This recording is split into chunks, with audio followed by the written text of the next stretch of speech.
gentlemen, ladies in the audience, we have some time to discuss plans for your next character, right? Because you're all going to get annihilated by this hill giant. Is that right? We're about to begin session number 5 of Omnimaw. Before we actually begin the session in earnest, how's everybody feeling about this? Have you guys settled on a plan, you think? No specifics needed, but just you got some confidence? You guys dying today? You guys making it out today? I am you. I am inevitable. We got this. Vraxis and Squelch will fight them all, and my brother and I will escape. Oh, okay. Theron, please. We'll leak our DMs. Theron. To this You guy's got the leaking charm, our buddy. DM. You can do this. You're a master manipulator. We'll have to see. Baalathal, how you doing, Sir Squelch a lot? So Squelch will want to eat the ogre, but also he doesn't want to get squashed by the ogre, so... Oh yeah, dude. It's an interesting dilemma. It is an interesting dilemma. Especially since he just burst from a rock. Like he was hibernating. I didn't know hill giants could be rocks. Does Squelch take less crushing, bludgeoning? I don't know what it would be. Damage because I don't think so. Jelly. Like, have you ever tried to punch jelly? It doesn't work. Not frequently, no. Yeah, I haven't either, but like ever. It would be really interesting to try to balance a race that just has damage resistance to physical damage, but like maybe they're vulnerable to magic or something. I don't know. That would be difficult, but maybe possible. For now, though, it's clobbering time. Okay. Yeah, we're gonna clobber this giant, right, team? The sky cracks with a thunderous roar that could well be the bellow of the giant before you. Swords, spears, and shields enclose around you, and the glint of arrows, barely visible as the sun sets behind you, loom beyond this imposing figure. The sylvan speaker of these highwaymen, now demure and diminutive compared to his great size, speaks up. Her voice noticeably changed, with a lilt of what could be described as affection. Katolin, strong arm of the Tark! She gestures wildly to the giant, crouching down in a bizarre display of flexibility and excitement. He is our greatest champion, as you requested. She turns to face Vraxis expectantly. You against him, yes? Theron, now's your chance. I'm gonna give you a second to interject here before Raxus, who looks like a kid in a candy store, who is frothing, quite literally frothing at the mouth, and is about to enunciate something. But you have the charms. Raxus is under your spell, as is this woman. You have a golden moment to avert disaster. He's mulling it over. This is a tough situation. Do I let Vraxis destroy himself, or do I intervene? That's the dilemma he's facing. Well, you did swear, like, a blood pact and all that, but, that's... Theron's a manipulator, so... Do you want to lose such a potentially powerful weapon this soon? Alright.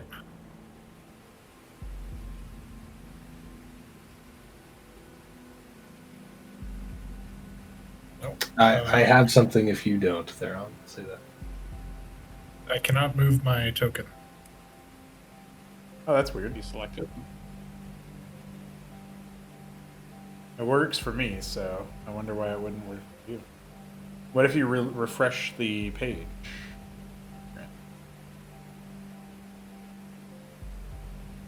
Alright, I'm trying that now.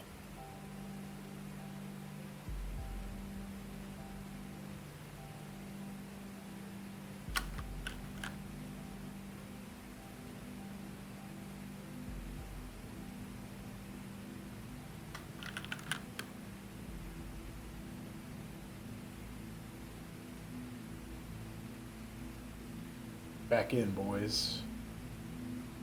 Okay, there we go. I can drag it, but I can't use the movement keys, so I'll just drag it for now. Oh, weird. I wonder if it's a laptop thing.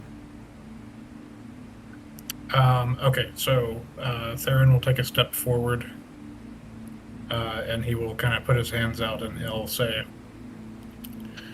I don't think my friend here realized the size of your champion. Perhaps we can come to another agreement.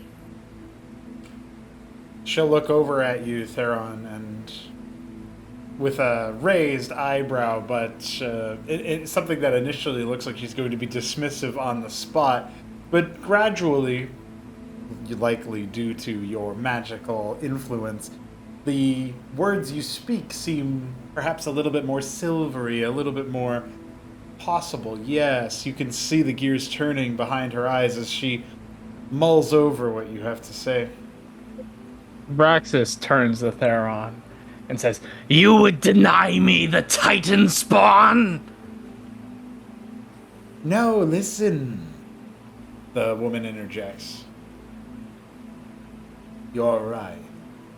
You thought us lowly highwaymen and bandits, did you not?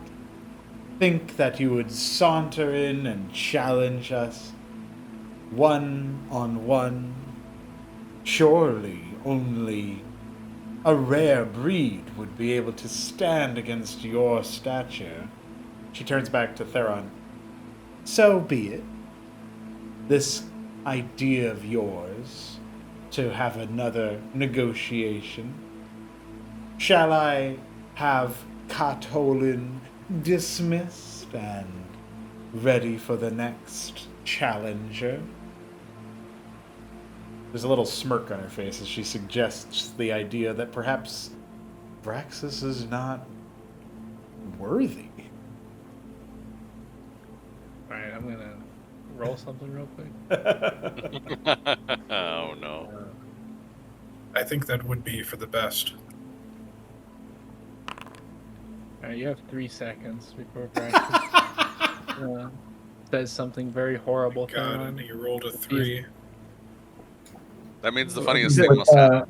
With a message to Theron, reading the situation at hand, Selkor will say in his message,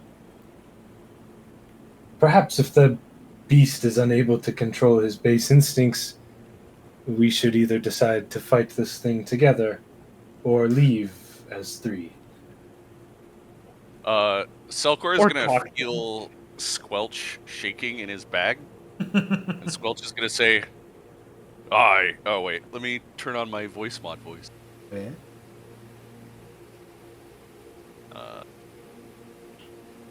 Do I have the correct voice now? Yes. Yes. Selkor, I have an idea. Yes. Big. Roll me.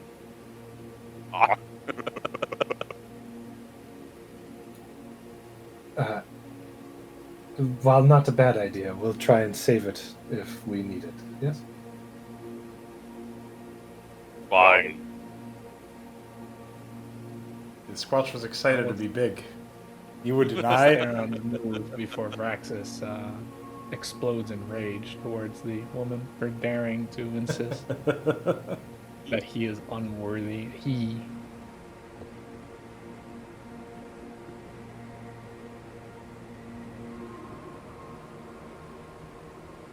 Katolin stands idle for now, but surveying you all with an intense gaze. You. Theron, are you saying something? Yeah, he will. He will look to Catalin and he will say, if you allow us passage, I will give you the details of an encampment that we tried to raid earlier today, but we were too few in number. But with your giant, it would be easy work. Taking a step towards Theron, Braxis says, You would ally with these miscreants who dare who dare mock my achievements. Our pact is of blood, and by blood it shall be fulfilled.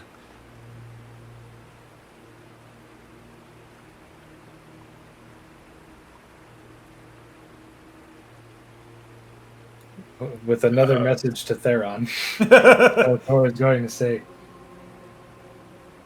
the beast is still listening to its base instincts. Again, I believe we should try and fight as four, or cut our losses. But he is powerful. Theron will look to you, Vraxus, and he will say, "If you want to die, be my guest. I agreed to help you attain power, not to pursue foolishness." Ooh.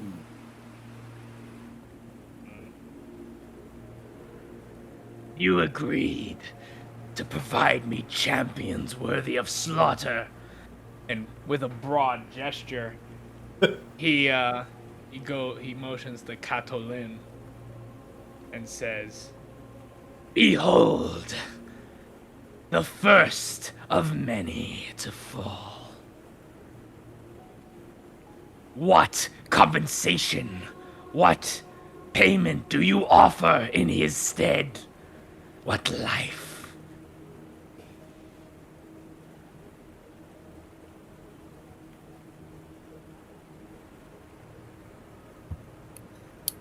Theron will look back to Catalin and he will say, "It seems my friend here wishes to prove his worth. Let him fight the giant, but leave us out of it."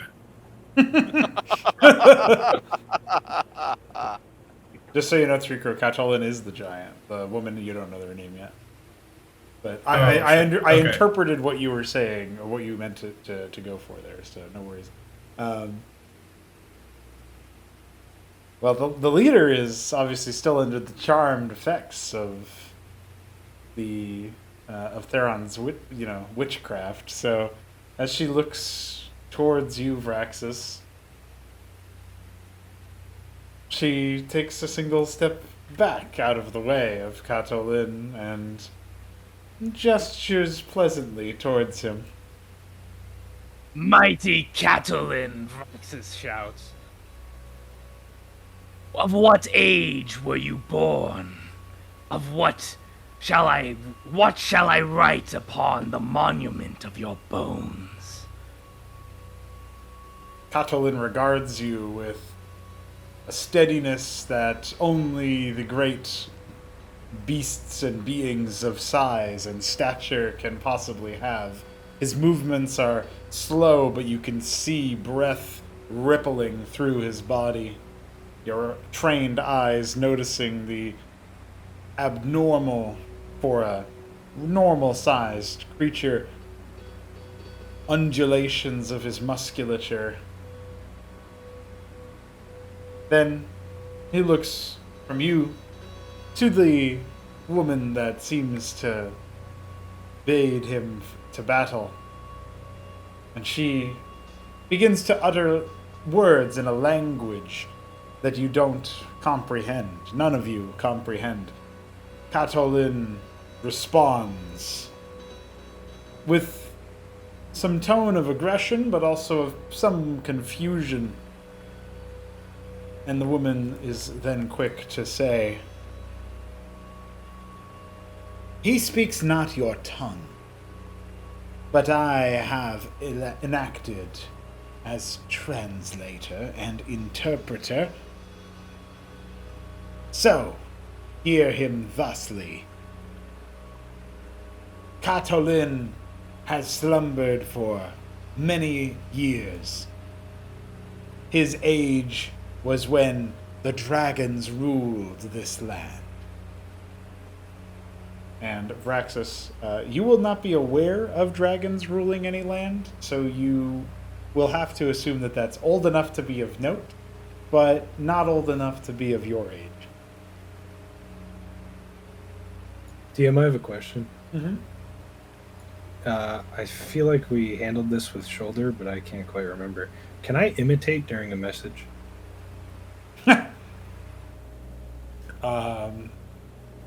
Imitate as in... As in, make my voice sound like someone else? Like, can I change my voice during a message to make it sound different? As I would talking to somebody, like... Oh, just in the way of, like, comparing... Like changing... trying to sound like someone else. Yeah, right. yeah. But, well, if you're trying to do it to actually confuse somebody, that would probably have to be a deception check. If you're trying to do it just to be like, get a load of this guy, he talks like this, then, yeah, you would just do it.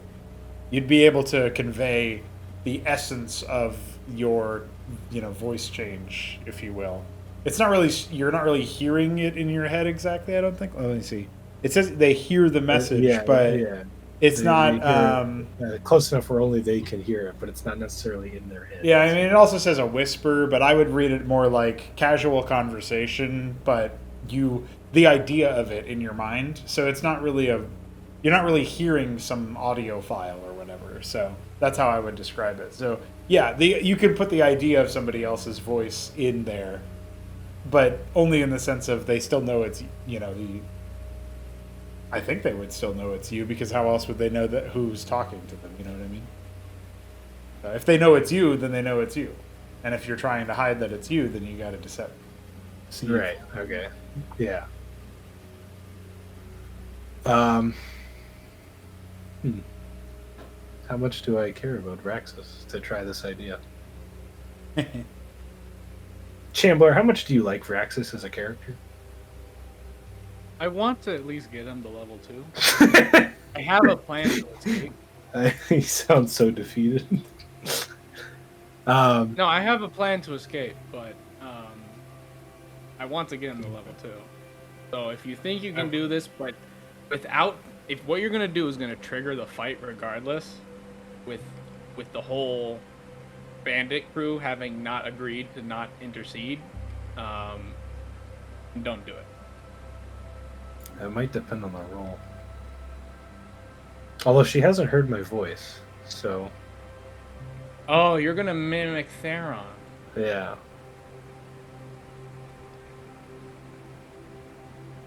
Yeah, with a message to the scary chick that talks to to Catalan. Selkor's going to say, in his best Theron impression he can muster through someone's mind,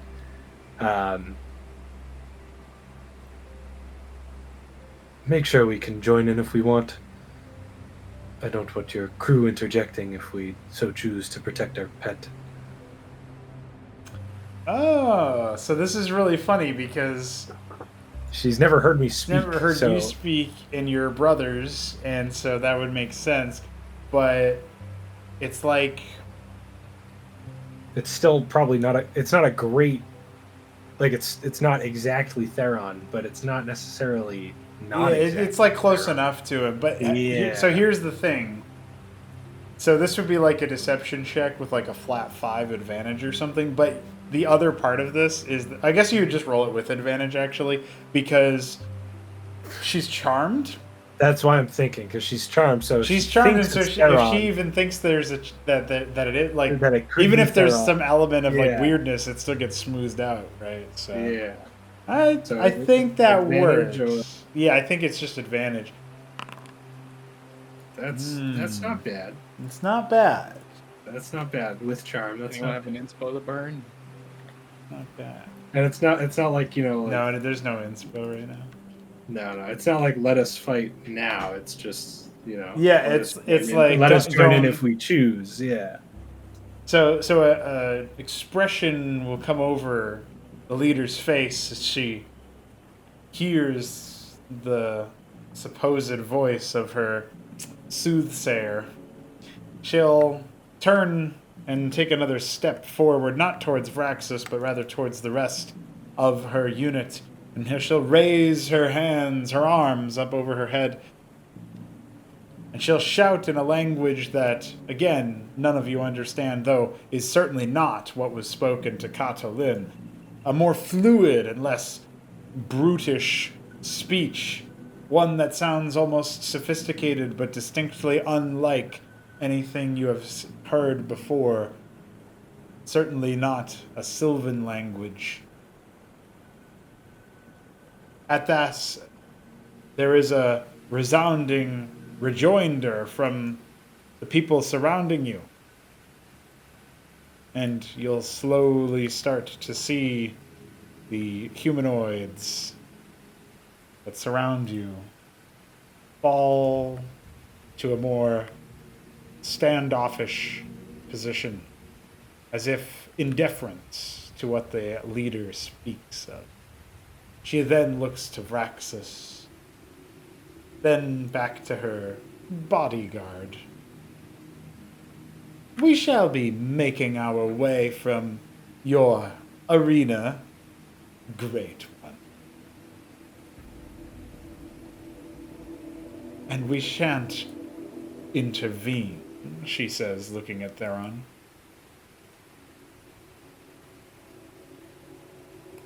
Oh, my lady, Ixis says as she walks away. this world is my arena. You misunderstand. Vraxis thrusts out his arms excitedly, a new fire in his eyes. I am Vraxis Terenon of the Blades of Fate. I am the Archon of Myla and Slayer of Magnamar. You! Vraxis, in a clean motion, brandishes a spear and points with it towards Aetolin, says, Aetolin of the Dragon Age. You are marked for death. Until from this day and all days. For so long as I breathe, so long as I can hunt, you shall never know the peace of rest. and in a sudden bolt, Vraxis will jump off the cliff, throw the spear, and attempt to go into the water to fight another day. And he's throwing it at Aetolin Okay. with the promise that he's fucking to give him something to remember by. Ah. All right. So he's specifically trying to make as large a scar as possible. So is there any roll that I would make for that? Let's see how your first roll to attack goes. And I think we'll, after that, okay, well, that's definitely a pretty good one. Why don't we go for an acrobatics check? Because you're in the midst of your move. And then we'll use this combination to decide. Okay, so that's pretty high percentile final rolls. So I think you'll probably end up doing more, obviously it's just a little bit of damage, it's a nick, but it'll stay with him in the sense of it'll maybe spread up. Like you're chucking it at such an angle that it'll almost like, it won't impale itself in him necessarily. It's more like skin his shoulder or skin is the side of his stomach or something like that, where it slips past him. Scratch his face. You could go for that with the rolls that you got. So if you wanted to just have it be that it, takes a proverbial lip ring or off or whatever. Yeah, I want him. Vraxis is definitely the type that wants this guy to be thinking about him constantly every time he looks in the reflection of the water or something. Right. Okay. Interesting. Well, the nick will barely leave a mark over the visage of the creature overall, but you'll find as you pirouette into the water, you'll see quite a bit of blood starting to ooze from a fresh wound to the ear, one that you know will pump blood for some time before finally sealing up. And then there's a splash as you descend.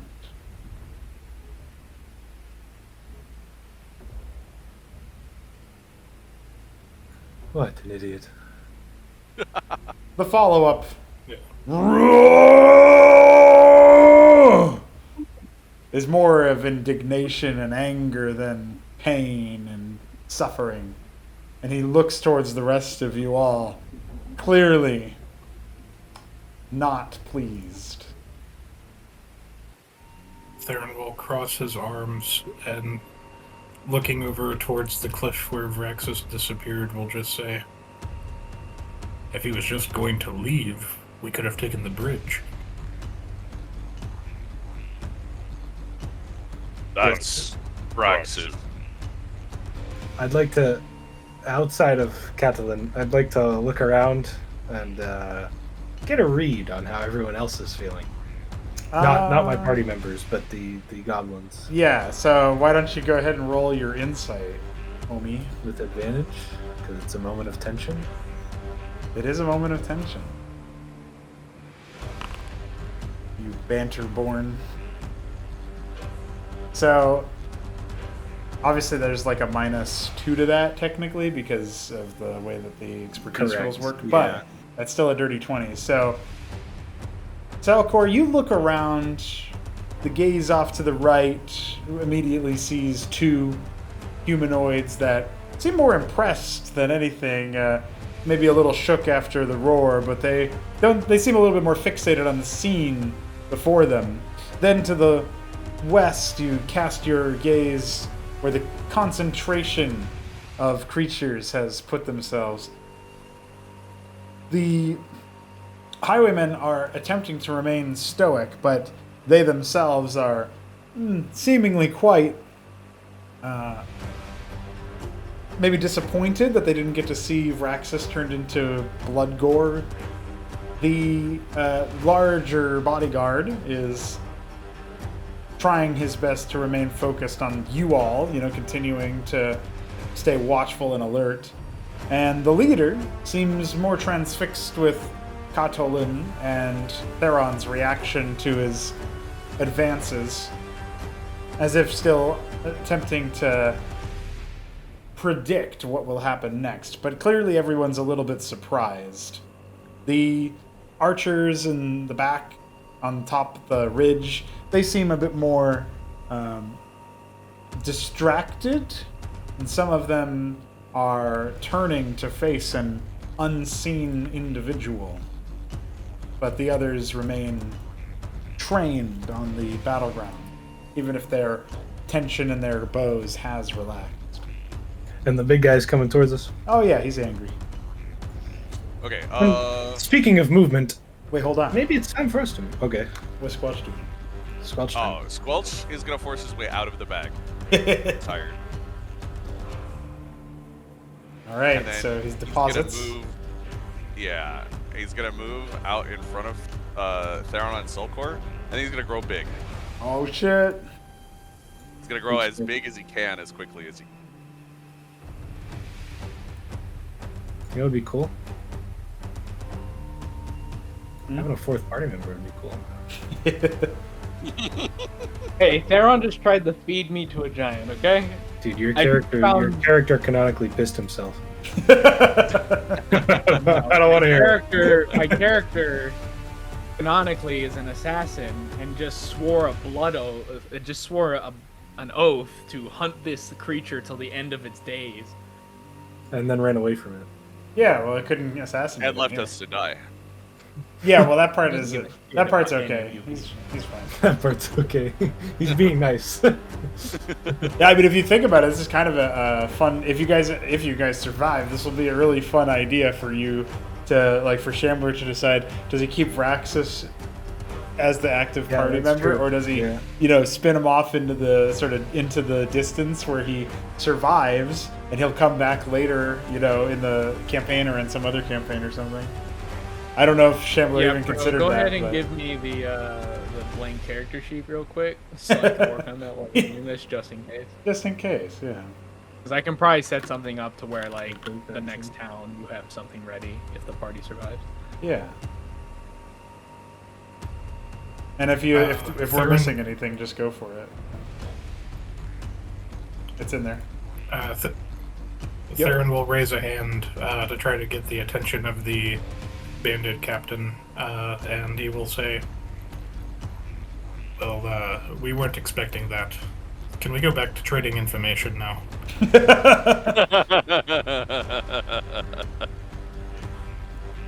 Katolin takes one more decided step forward. This would be a good opportunity for Selkor to do whatever he was doing, trying to read the situation.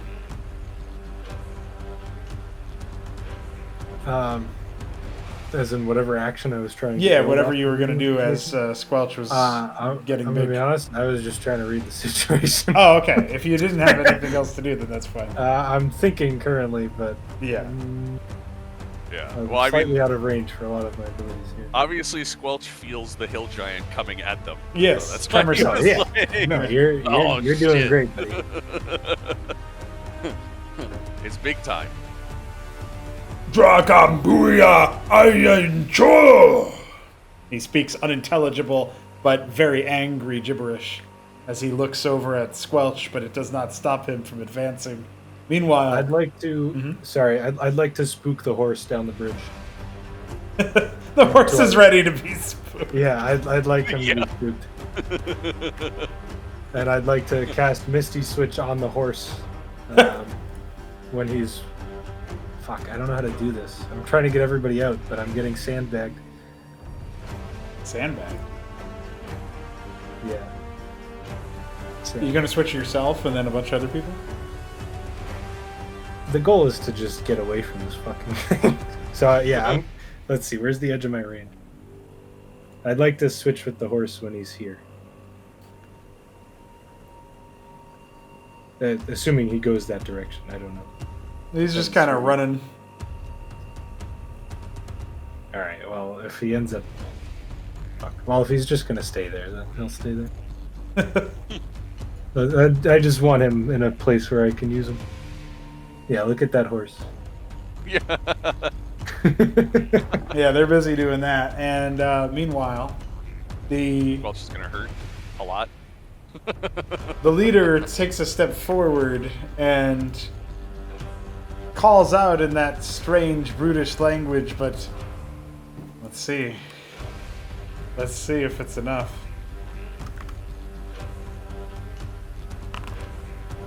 Oh, okay, that's not bad. Don't be a shithead. This giant's gonna have a god roll, is he? Oh, thank goodness. Well, I haven't. he's a big guy for you, and he's running. So as he Yeah, I takes was gonna another say, I step, don't know. he's hears the words, but it might take a moment for them to properly process in his mind.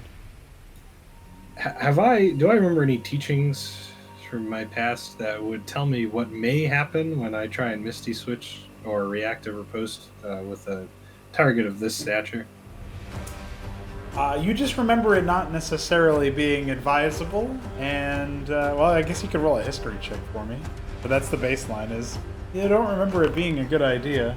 Well, Yeah. that's not a nat one. I'm proficient. No, that's not how that works. I know. Pain. Yeah, that's pain.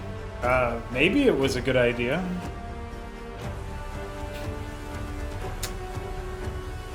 So if I dump all of my psi into a Misty Switch,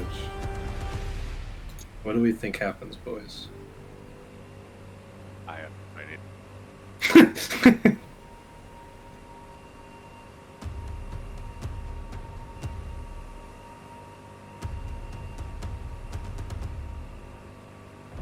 Alright. Fuck it. Let's send it. The Selkor is gonna. Do I have free movement? Like, are we. Yeah, Yeah, okay. Not this is like all crazy, happening but- pretty quick, of course. Like, yeah, like a turn worth of movement. Yeah. Selkor is going to back up to the edge, and he's going to dump all. I get 6 psi? How many psi do I have? I think it's 4. Hold on, I have the page. They should know. You have this, 4 but it's psi. been a while. 4 psi. He's going to dump all 4 psi, so the equivalent of 4 Misty Switches, into Catalan. All right, and And that's his. Misty That would be his Switch. bonus action. Target correct? makes a roll against your Yeah, so... Yeah, a roll against my save DC. Obviously, I think we said multiple psi would make it disadvantaged, but obviously this thing's humongous, so... Yeah, and it's, what was the save? I can't remember. Let me go... I think it's against my save DC, which Yeah, is... they make a roll, but it's, Oh, well, it's supposed to be a certain kind of roll, so I'm gonna say, like, probably Constitution makes the most sense. I thought it was a... Well, I guess that passes. Well, hold on. I'm trying to remember what we did the last time. Well, that would be... Yeah. How do I calculate my save DC? It's 8 plus your spellcasting charisma modifier plus your proficiency bonus. My spellcasting mod is my dex mod, Yeah, it's your 8 plus your proficiency bonus plus your dex mod. so it's 13. So he fails 2 of them and passes 2 of them. Calls for a tiebreaker. Oh, fuck. Yeah, he's got Oh, a plus 5 destroyed. dude. So rather than the teleport that you were hoping for, you find yourself almost frozen in place as a statue might be, unable to move of your own accord, but this immense weight that has come over you to keep you in your position, it does seem to have come at the behest of Katolin slowing from your psionic assaults, his form coming to a sudden halt right in front of Squelch, and then slowly his subdued form now rests its great club on the ground like a cane for an old man as he waits for his strength to return to him. And Selkor, you will very slowly feel your own capacity for movement come back, as if you were on pins and needles, every part of your body numb and only barely getting sensation back into your form. It will be probably a good 6 seconds before you're proper and ready to move again, but Katolin seems like he has been halted for the moment. And the bandit leader will call out, "I don't know how you stopped him from his charge, but my words have done the rest. Tell me, elf, what is it you wish to trade information about? I thought you lacking in that department."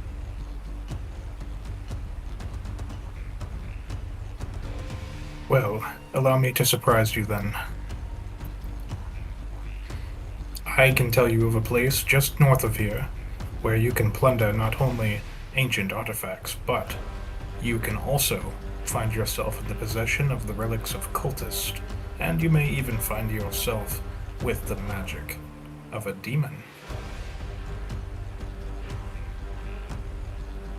I've heard tall tales of demons and their devil spawn cultists. You mean to tell me those weren't all made up for scaring children? Of course not. They plan?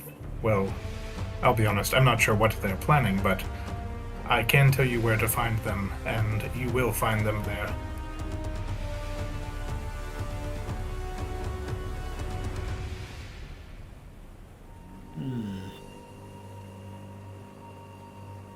I suppose information like that could be worth us turning a blind eye to you, or remaining fair hands and allowing you passage after such a disruption. how Katolin will ever get to sleep at night. Look at the poor boy's face.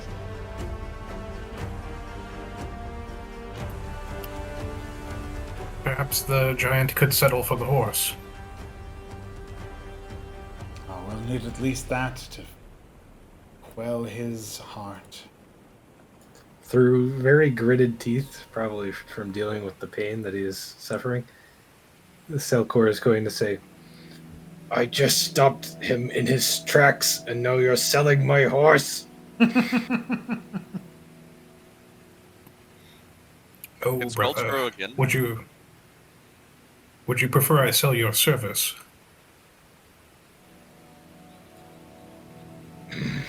He'll just grunt. What did Squelch say? Or what did Bill Can call it? Squelch grow again? Can he grow again? Let me see how that So- was written. Because the rule doesn't seem to have any state any limit. I assume there is a limit to how big he can get, but it seems to indicate he can grow multiple times.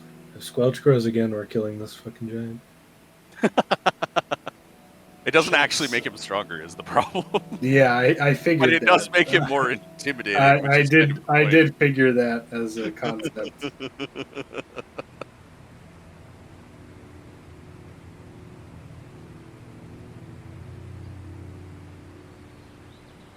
Oh, you can increase your size as a bonus action. I think it would only be to like by one, basically. So Oh, okay. yeah, you can increase or decrease So your you size only become once. large. Yeah, well, if you get enlarge reduced, but it's enlarge.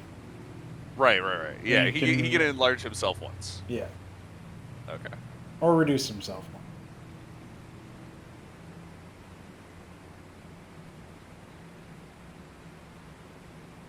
Maybe you can enlarge yourself a number of times equal to your level. That would be pretty good. That'd be nuts. Maybe it's your level divided by 2 rounded up. I kind of like the idea of a gargantuan ooze, though. A gargantuan. It wouldn't be very tall. It would just be very wide. It's a really wide It's a very puddle. big boy. But also, But a very like fat boy. think about the horror that if you know how that works, and then you step into an area and there's like sludge on the ground or whatever, and then it starts to speak to you, and you're like, "What? Oh my god, this is a 6th level plasmoid! Run!" We're all about to die, boys. And then you just hear the rumbling screech of the word meat as you're trying to escape. Primal hunger, dude.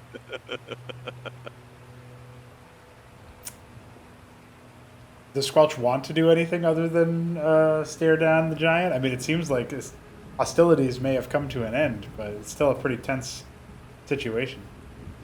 I think he's eyeing the giant, but he's probably relaxed slightly now that he is stopped. But he is totally prepared in case the giant decides to try to smack him with that great club. Really what he's worried about right now. Yeah, that is the biggest threat, for sure. Quite literally.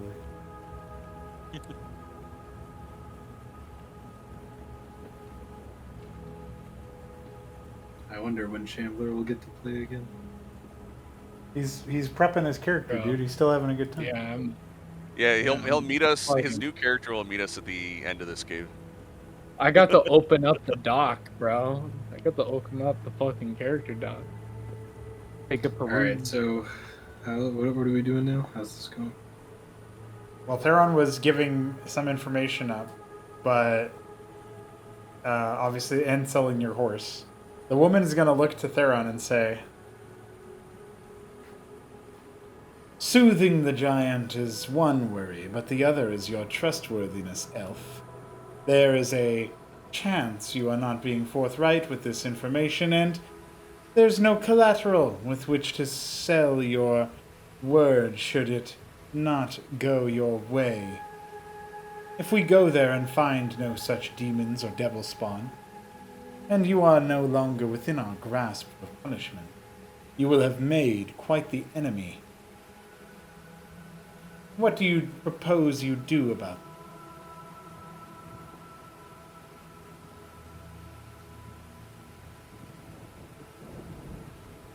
Well, we barely escaped the cultist ruins with our lives, so unfortunately I cannot offer you much as proof, but you will find their corpses, so long as they haven't cleaned them up already, and whoever is left. But perhaps I can sweeten the deal with, it's not much, but I could give you 5 gold. A toll worthy of our efforts. Since you have done right by Katolin, and now by our troop, and myself, I shall allow you passage. And she then addresses the rest of her retinue by the same strange, earthy, watery speech that she used before, which seems to snap them back into a sort of attention as opposed to their confused and tense daze that they had been in after Vraxus's display.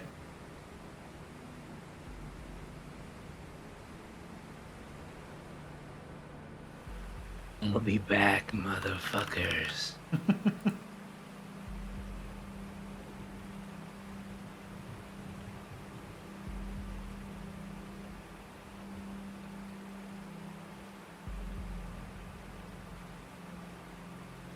Is this the guard captain to my left?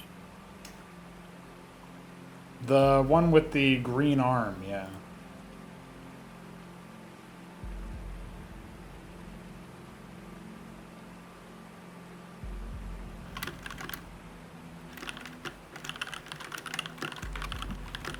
Alright, Theron will approach and give them the 5 gold, and then he will say, travel along the path to the north and then to the east up the mountain. There you will find a circular platform surrounded by 4 pillars. The platform lowers. If you can get at the mechanism to activate, you will be in the heart of the cultist operation. There you may plunder as you wish. And there are still those that remain, yes? There were a few when we escaped. We also took out quite a few on the way in, so I'm not sure how many of them there were in total, but I would expect to face perhaps at least 5 to 10.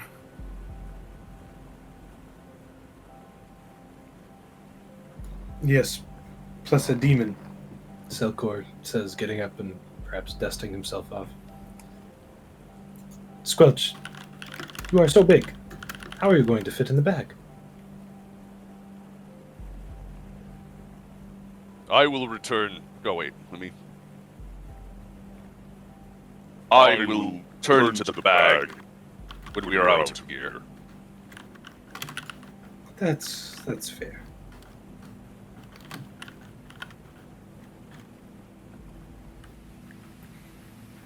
Imagine if you dived into the bag and it was just like the sound you make when you're sucking the bottom of your drink out of a cup for like a solid 2 minutes.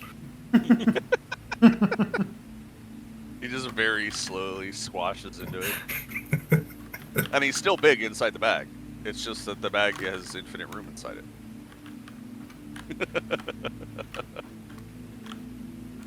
That'd be really funny.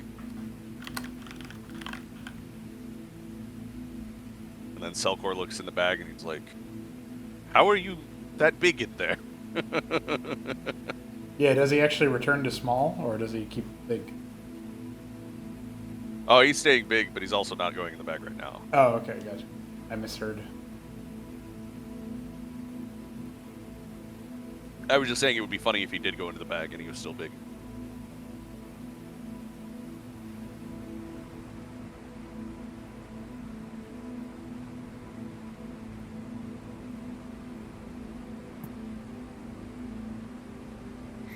Well, I wish your group well, and I appreciate your courteousness in allowing us to pass under these conditions. I do hope you can forgive our rambunctious friend, and if you see him again, feel free to do as you wish with him. Well, I certainly know I'll be putting him before a particularly upset giant. Erushkundiambe. She mumbles at the enormous figure, who responds with his own unintelligible speech and then slowly turns around to return to his rock, or what's left of it. Angahamba.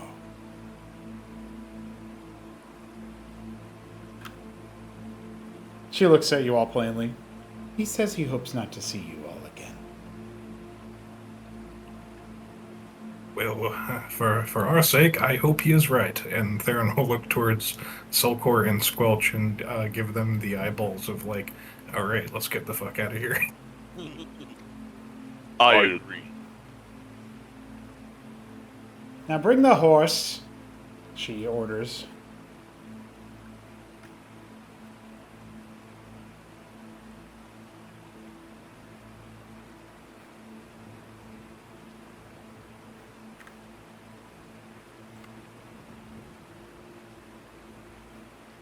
As you walk by, the other creatures of this ramshackle group seem to stare at you with some malcontent. Theron will give them a polite nod and say, gentlemen. The hobgoblin to your immediate flank bares his teeth in response. Without looking back, Selkor will say, I mean, that one's hardly a gentleman. Just loud enough for him to hear. Right, of course. As you come down the stairs, you'll see some barely operable rickety bridge across the way. Looks like it might not have even held a horse. So perhaps it was for the best that it stayed behind. In fact, you're not quite sure how the trader, Mintal, plans to get his automata across it. But not your problem for now.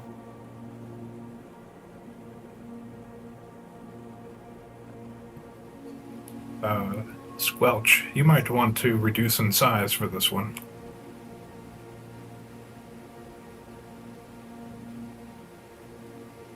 I think maybe I can hold the bridge together. Can Squelch try to, like, spread himself out across the... kind of, like, physically hold it together so it doesn't fall apart for everybody? Hey, that's a good idea, Squelch.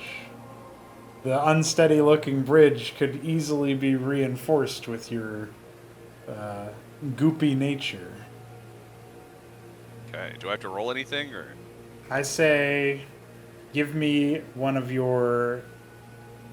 just give me an athletics check for how easily your compatriots make it across by being held on. Oh, yeah. Yeah, This is pretty like good. a buttery smooth walk across.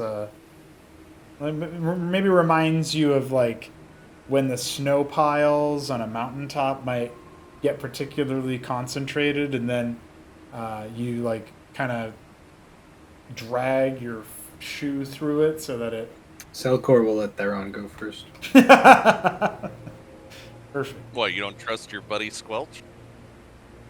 That's not it.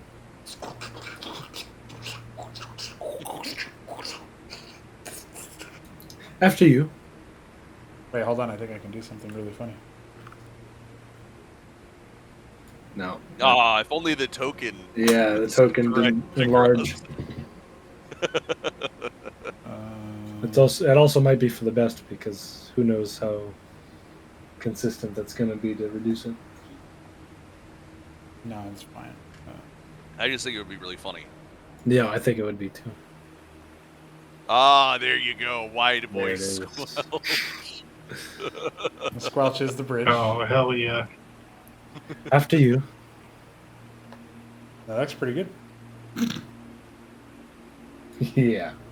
Yeah, is he considered difficult terrain? Not because he's allowing you to pass. He's a willing creature. Yeah. It's Is it- easy terrain. and can you like shift your body so it's like going across one of those horizontal escalators? Oh shit. That would be pretty good. Can I become a living conveyor belt? Maybe. Yeah, that's probably another like if you even want to do that, that would probably be another athletics check, I I think we're good. I think you guys can just use your legs. think. Making you do it yourself, dude. Owned. Come on, man. Airport terminal squelch. Maybe we can do that at a time where if it fails, it doesn't kill everyone. Yeah. Yeah.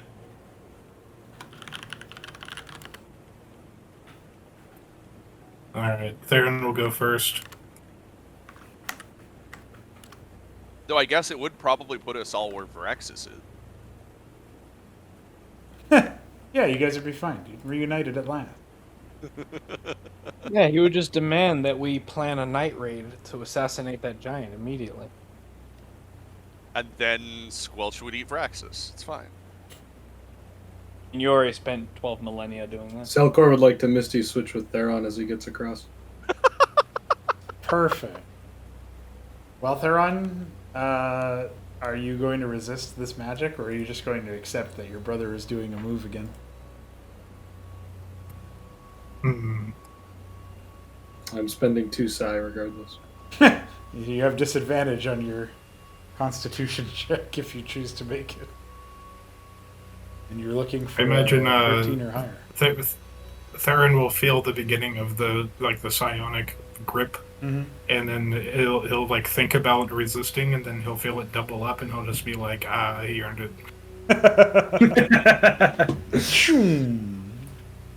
It's a familiar feeling, Theron, being where you were just at a few moments ago. Almost reminds you of childhood. You looked like you were having so much fun, and my legs hurt. You did take care of me a few times before, so I guess I'll give you these.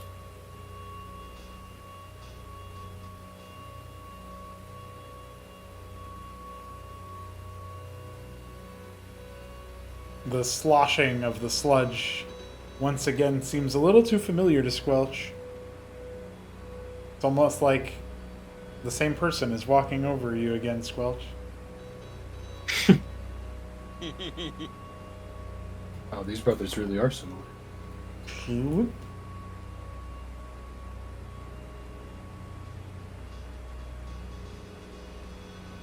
Now here you are. You're no longer a bridge. Unless you wanted to be a bridge, in which case I can undo what I just did. No, that's fine. I don't need to be a bridge anymore. Nice. Squelch is happy. He was useful to the party. Hell yeah, dude. He also it would have absorbed the first blow from the giant. Yep. Which I guess I should probably demonstrate. You guys missed it. Huh. Yeah, casually one-shots practice. Yep. No, That's the attack roll. Yeah. Oh, okay. What's the damage? Huh. Yeah, that's with one. 3 1s. That's with Yeah. 3 1s? Yeah. Mhm. All right. Casually one-shots practice. All right. Yeah, absolutely would have instantly killed Yeah. pretty look, much anyone he hit.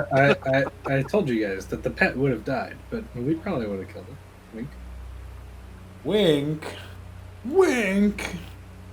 Only if you had successfully swapped with him, which is not what happened. Yeah, I dumped 4 psi, and then it was a Constitution check, and the guy had +5. So. Yeah. Yeah, it's kind of rough. But also is kind of funny. But hey, anyone who Level survived 2 would have been Braxton. level 2. Solo him. Level 2 Well, no, you would have had to kill him, I think. But yeah, fair enough.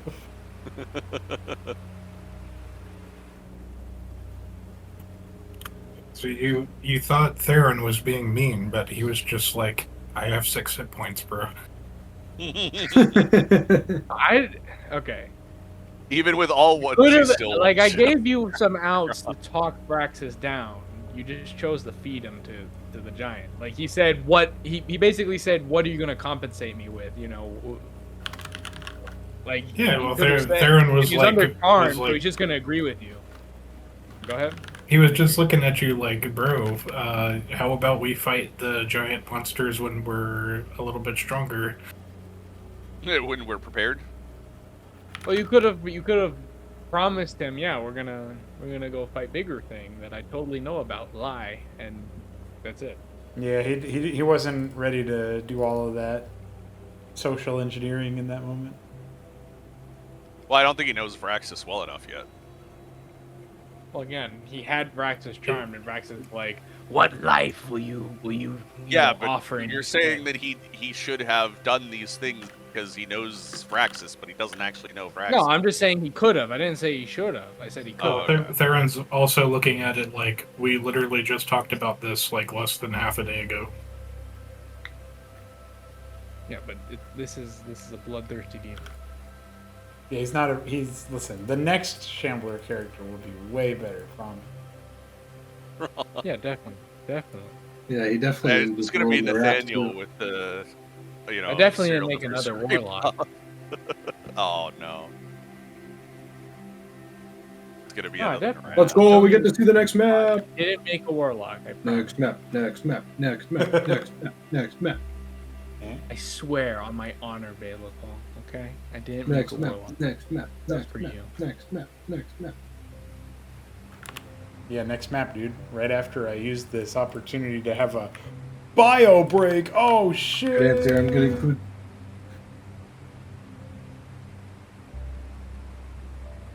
Absolutely annihilated him.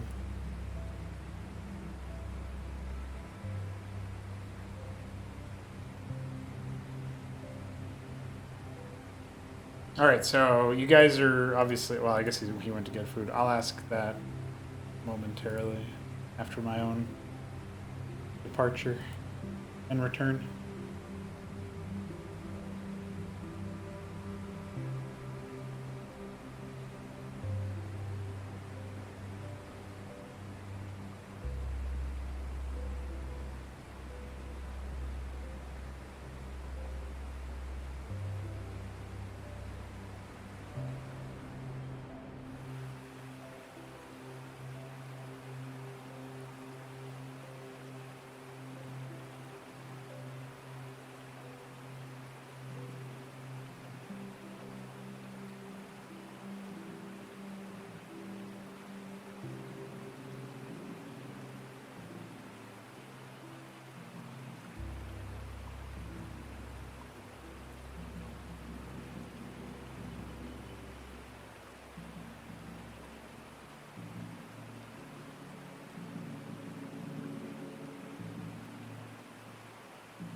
All right, back from the Great Piss.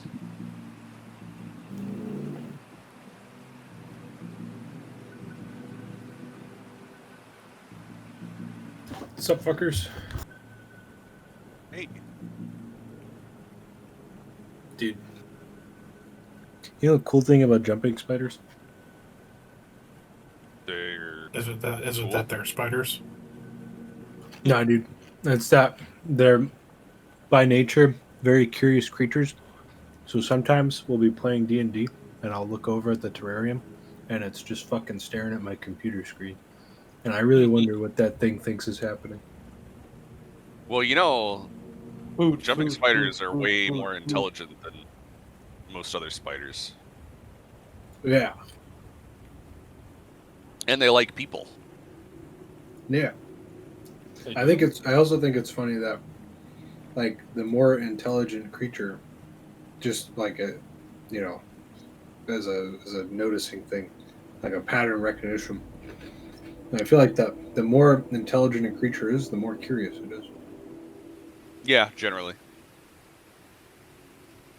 But like they've done studies that show that like if you put a jumping spider in a room with a person, it will want to be on the person. Yeah. It will just want to hang out on the person.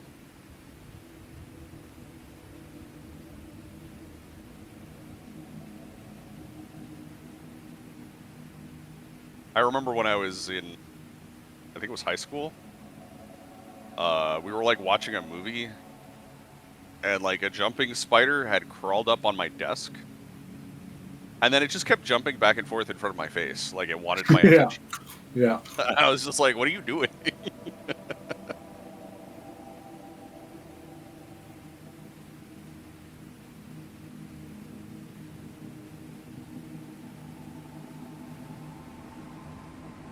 Yeah, I have like a mister that I use to mist the terrarium. And one time it just like fucking like I put my hand in there to mist the terrarium and it like just jumped on my hand and I was like, "No, dude, I gotta go to work. You gotta get off me." I know you want to pretend to be a cat today, but I Yeah. gotta go to work. Yeah. It's very funny.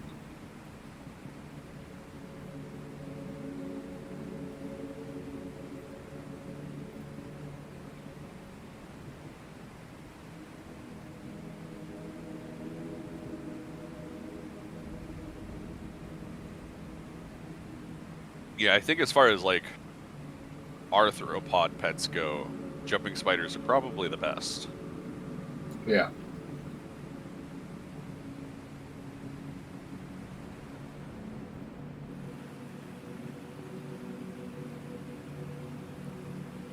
They also like to dance, so that's cool.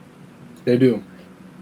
I remember back when I was thinking of getting a jumping spider, but I didn't pull the trigger. I don't know if this is the same one. I don't think it is. I was at the pet store and we were just like, were walking by and like looking at some of the creatures because my girlfriend likes to look at the creatures.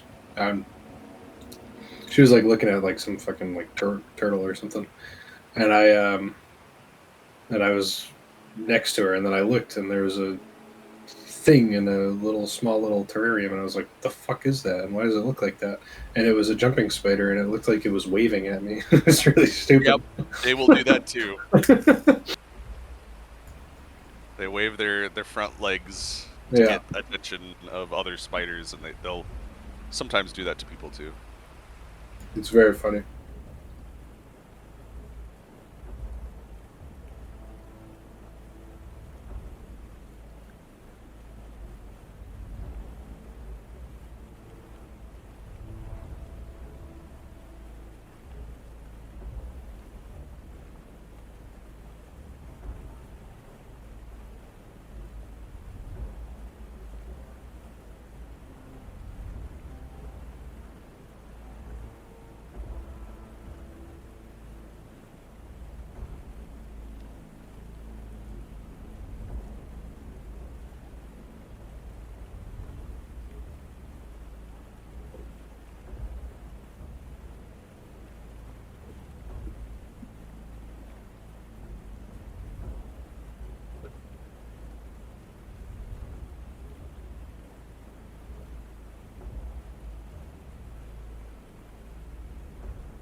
We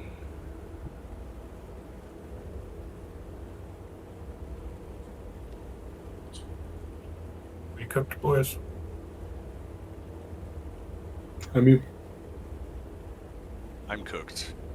I don't know why I'm hungry, bro, but I fucking ate. I'm hungry, and I'm gonna get fat like that. You hunger for battle. I hunger for battle. immediately. Knock McCollum. As you will. Getting an orc That's person. still Warcraft 3 orc. Yeah.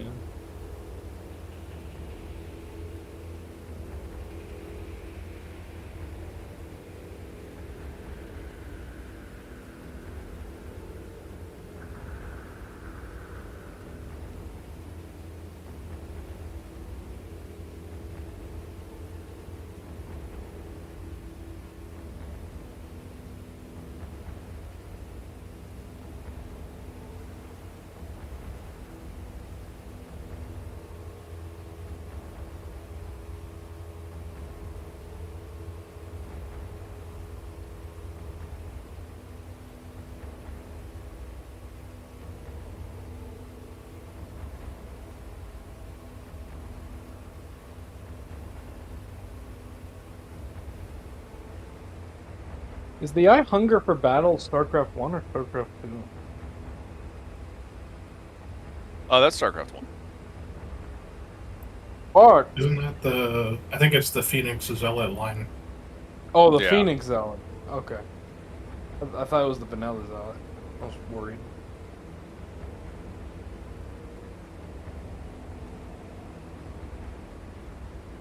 Yeah, now I remember. And then it's your command? Well, that makes me realize. How does Phoenix hunger for battle if he doesn't have a stomach?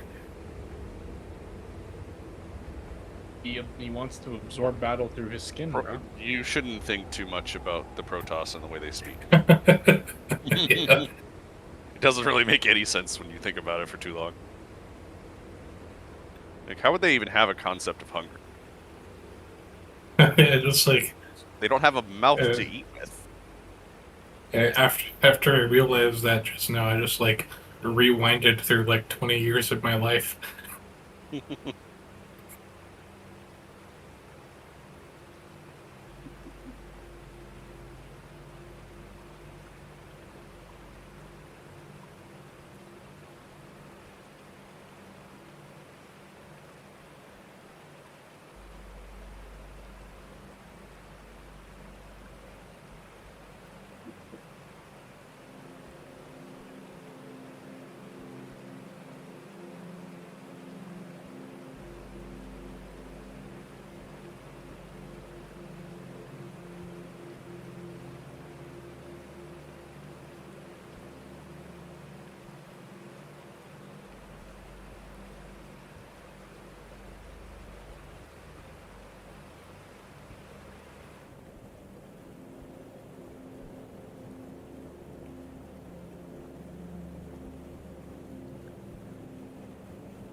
is there a DM?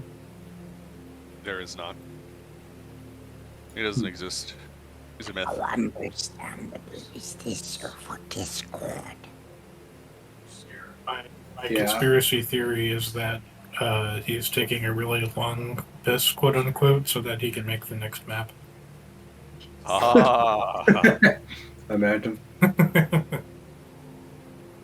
Shambler, if your next character is fucking Zerg, we're gonna have a problem.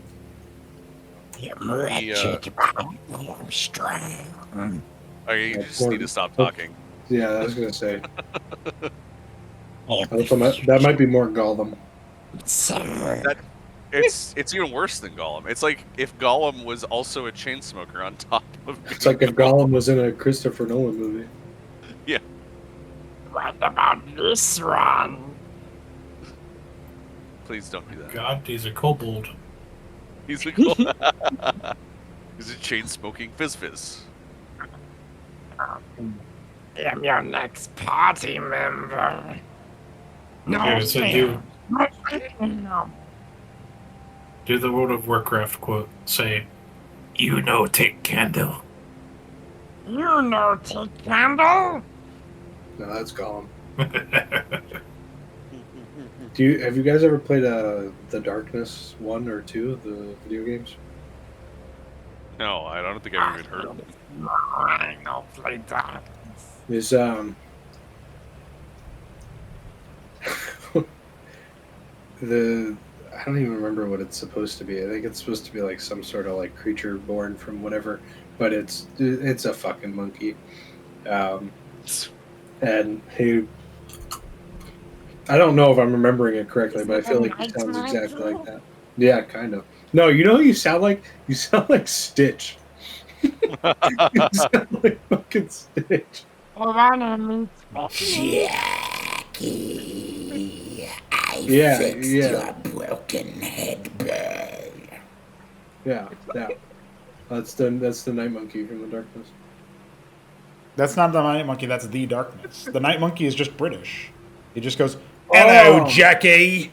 Oh, You yeah. missed me? Never mind. Not the Night Monkey. I'm gonna be an annoying dickwad." Yeah, he just swears a lot, doesn't he? Mm-hmm. Can you imagine if Peter Parker just puts on a fake British accent in the fucking MCU movie when he's Night Monkey?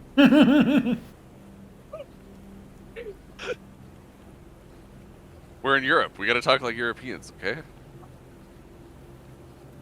Imagine he doesn't start using that accent until right after he finds out about Uncle Ben. Mm-hmm.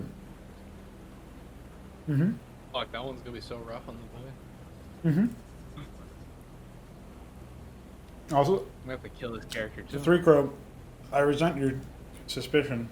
I was actually here the whole time. I was just eating, and I was eating peanut butter, so I really couldn't talk while I was eating it. The next map's already done. I thought you were going to say he resented my suspicion because I was right. I did have to. Yeah, he figure really it out. expected the entire campaign to just end right there with the hill giant killing everyone. I've actually had the. I was thinking that there would be just you guys go from here to the North Gate, but so the North Gate's been done for as long as that other map has been done, but you know, I did have to improvise something in semi-short order when the when we had to replace a character. I'll put it to you that way. But I did think it was going to be all or nothing. This potential outcome didn't actually. Or Braxis just nopes out. Praxis wants blood, but he's also an artist, my friends. It has to be perfect. Braxis has no loyalty. Yeah, Hey, he doesn't give a shit about these people. Shambler, He would made your, a pact in blood and is like, give me champion. Would your new character have murdered a horse? Oh yeah. Well, Shambler doesn't change. Okay.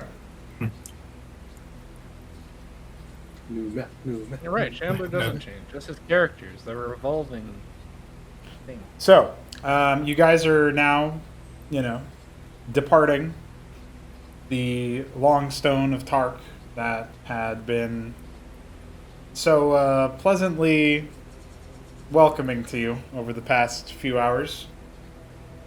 The sun will set further as you journey away from the hill giant and from wherever Vraxis went. Lest the river deposit him anywhere near you, you will have the opportunity to choose to stake out a camp or to continue on in your journey and hopefully leave this whole mess behind you. Your trek to the North Gate is within a visual distance. You see torchlight flickering on the side of the north, in the distance. But it's coming in a bit into more focus as you journey through the rain. Yet, at the same time, there is a more, shall we say, proximal light in a set of lights off the trail, indicating the presence of a guard tower or perhaps a human campsite. At this point, we're getting into territory Theron would know enough about to know that humans are the dominant sort of humanoid species in civilized lands here. So, do you choose to continue your trek towards the North Gate, or perhaps investigate the seemingly out-of-place campfire?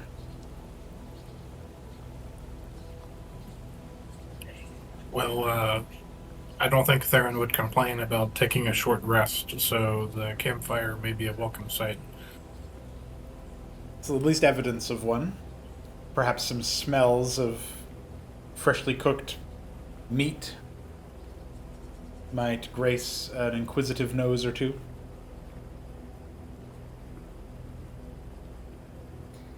Is Squelch back in the bag at this point? Yeah, that's a good question, actually.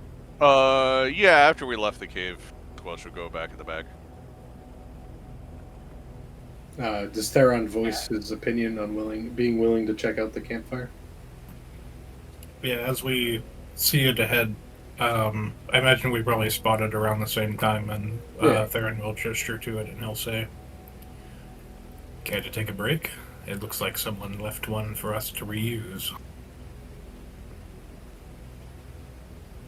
Yes, I'm not feeling so trusting, so let's keep an eye out, yes?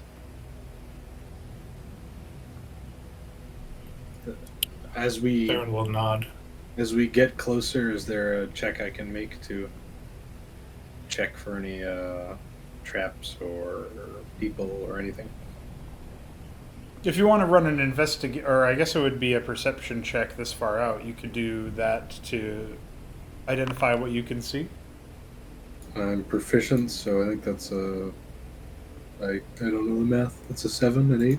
It's 5 plus 3, so yeah, it would be 8. Yeah, 8. So the rain is definitely making things difficult, but what you can discern is that there is indeed a set of rations being prepared over this campfire, or perhaps has recently been prepared. The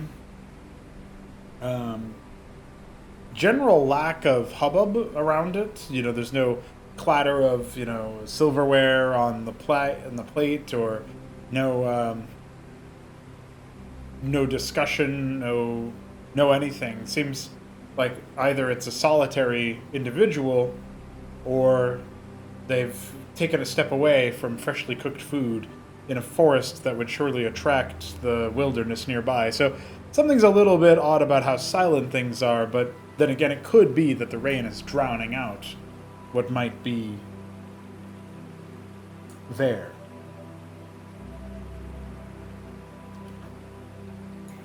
I've got nothing right now, brother, so I'm willing to take the steps. It's alright, brother. If we get ambushed, Squelch will eat them. Yes, I believe the little one's hungry. That giant had so much meat.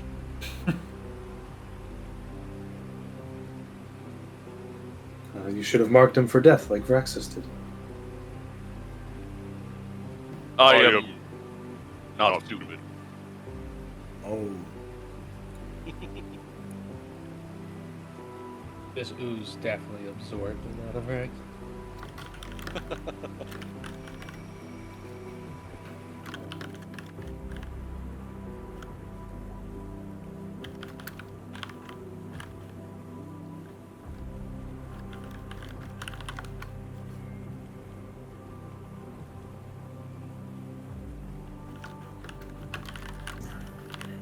Theron will use prestidigitation to light the campfire. Well, you're not quite there yet. You've just seen that the campfire, like the flickering of a distant light, and you've had the distant smells. So as you trek closer to it, there's a sound that makes you stop exactly where you are in your tracks. A bone-chilling shriek, scream of anger, and it's not something that you can even place as being a part of a humanoid creature. It's not a voice.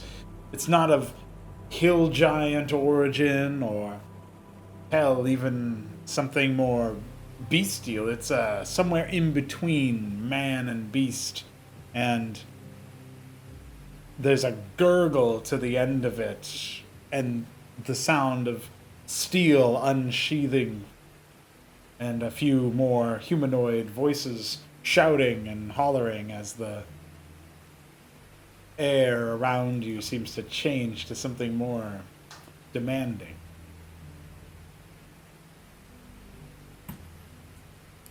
Well, brother, perhaps we don't need to take a break.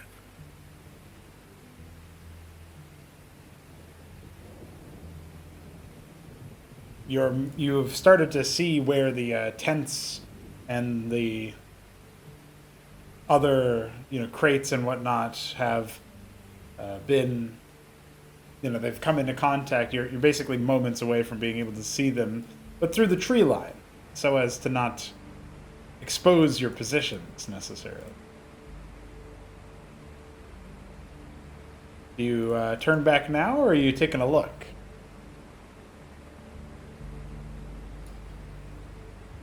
Well, I've always been curious, but I'll let you take the lead on this one.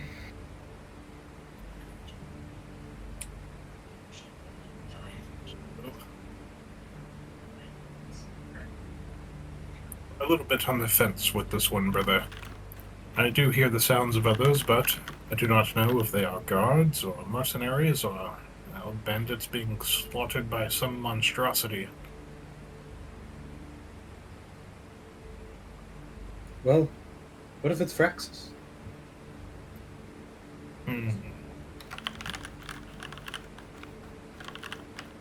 Squelch, have you ever heard Vraxus make a sound like that before? Do I have to check for that? You have not heard Vraxus make a sound like that before.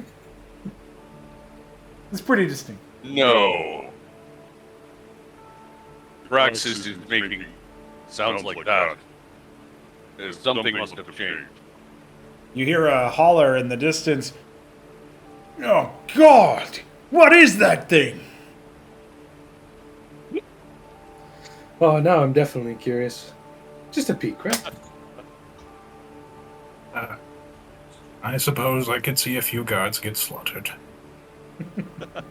Yes, it has been quite a sad day. And Selkor will move forward, trying to be as stealthy as possible. Yeah, give me stealth checks, Selkor and Theron. Squelch can too if he wants to fit in. Dude, can I get any kind of fucking wall here? That's Jesus another net. Christ. That's another Squelch critical fail. Squelch will pretend that it's hiding inside his bag. Wow, you guys all are not. None of you guys are very stealthy. That's okay. There's something a little bit less stealthy than any of you. So.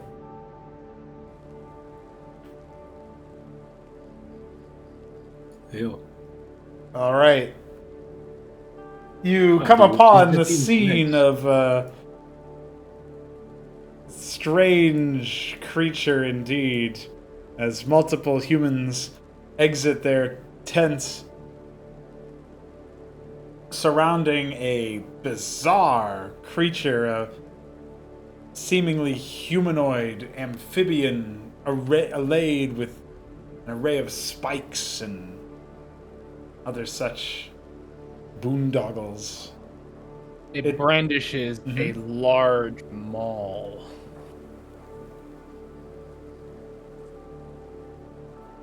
Its eyes are a sickly orange, and there's a feral look as you hear speech come from its lips.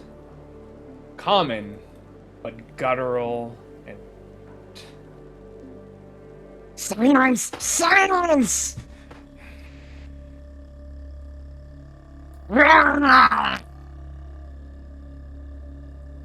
Oh, look, brother. It's Vraxus too.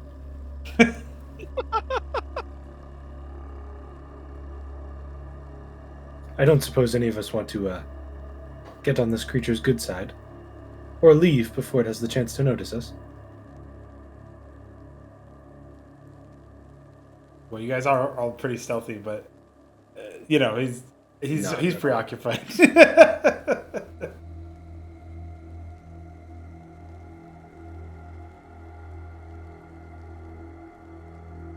Delcor, I am hungry. Yes, yes, yes. Can I act, or are we waiting a turn? It depends on if you're going to be proactive or you want to let the creature show its stuff for a turn. I would like to Misty Switch probably the only one I can see from this angle, the northern humanoid. And using the Misty Switch properties, I would like to drop Squelch on his head. Straight away. Yeah, immediately. Let's see.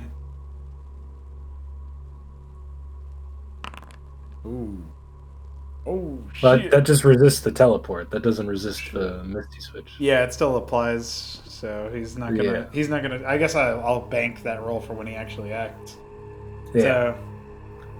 So bonus action, Misty Switch action, drop Squelch on his dome. All right. Well, in that case, Eat my friend, pet. I don't know what you are.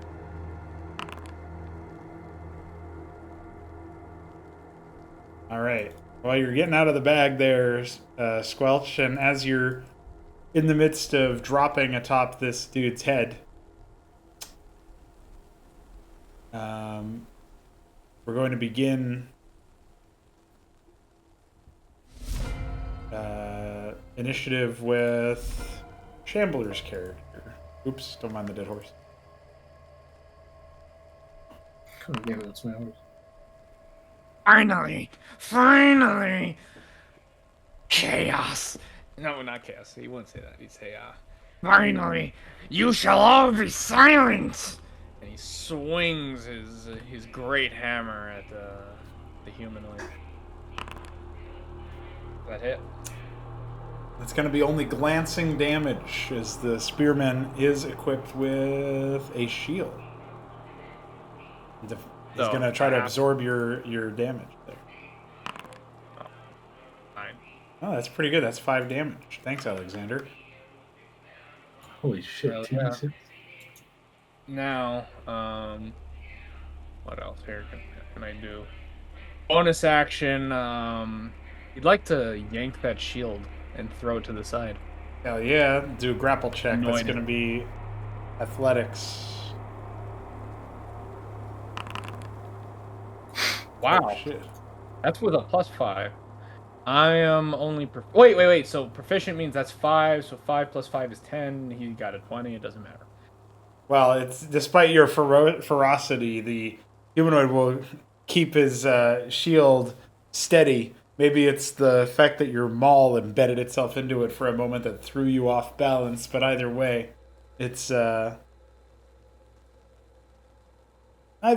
quite the introduction to your anger and your desire for silence. I'm sure it will only fuel your frustration, however. Yes, he lets out another primal roar in frustration.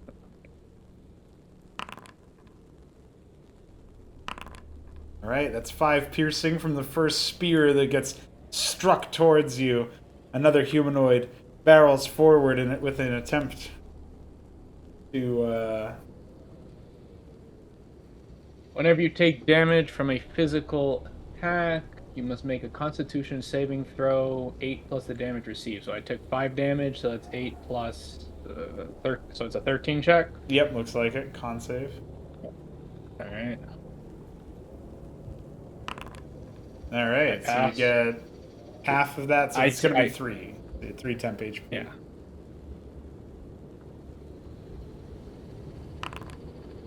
It's another attack that is going to land, this time for 7. Okay. You already put your temp So in. that- Yeah, okay. 7 to 4, my health. Okay, so another con save. Yeah, that's another more. pass. Yeah. Yeah, because it's 8 plus 7. So yeah, you pass again, so you're gonna get 4 now. The beast seems to wreathe itself in this, its blood almost protecting it from further wounds. Also, Theron, roll initiative.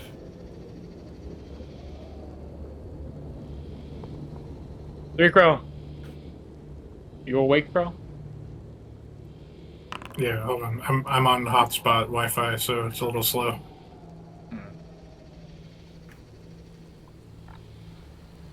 A woman clad in a very white garb surges forward with the intent to restore some of the vitality lost by her compatriot, restoring him to what seems like tip-top shape as he grunts and with renewed vigor. The other one is a little preoccupied, though.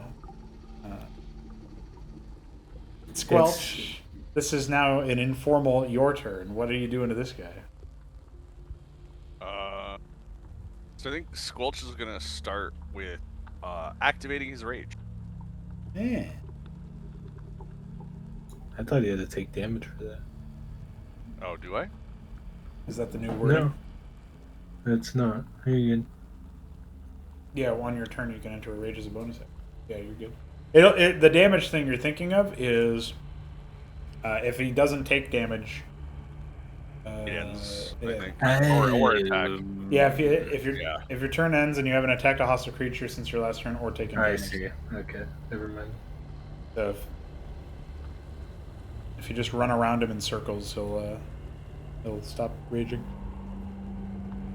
Yeah, and then he's gonna follow that up with an unarmed strike on this fool.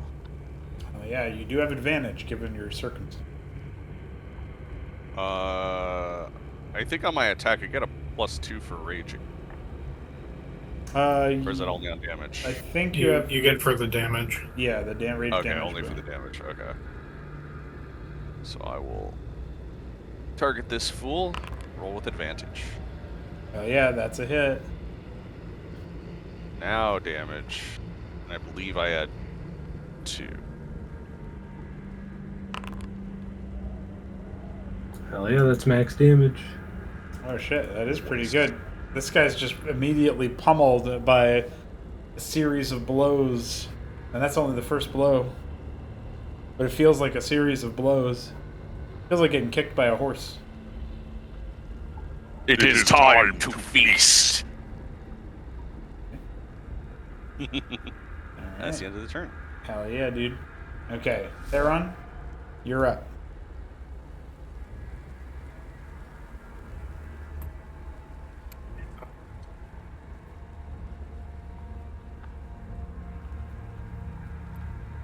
Theron will step up, and seeing Squelch just start attacking these people, he will say, "You should cook your food first, Squelch." Hell yeah, dude. I know where this is going.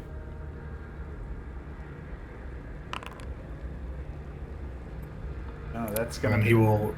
yeah, that's gonna be a half damager, but let's see, it might still be enough. He was pretty bruised from Squelch. Not quite. Oh, He singes, he scorches. It only makes Squelch hungrier. it's okay. Squelch could just throw him in the campfire. No, I mean he's probably that's just- pretty bad. You know?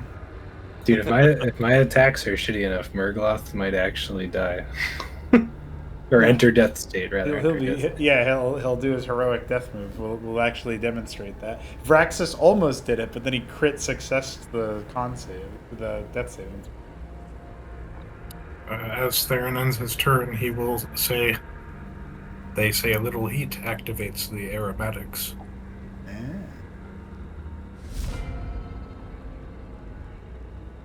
That's All right. me. It is, in fact, because we had Squelch go early because of the weird start of this, so we're gonna move to Selkor and then we'll just, yeah, that'll be fine. It's you, Selkor. Alright, so I have 3 Psi. And a Dream.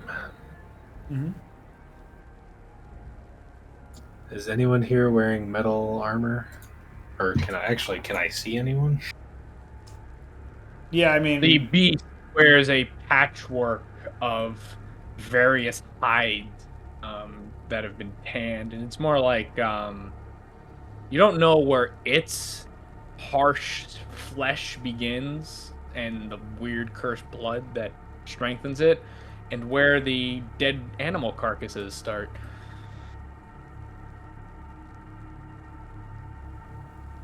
Cool.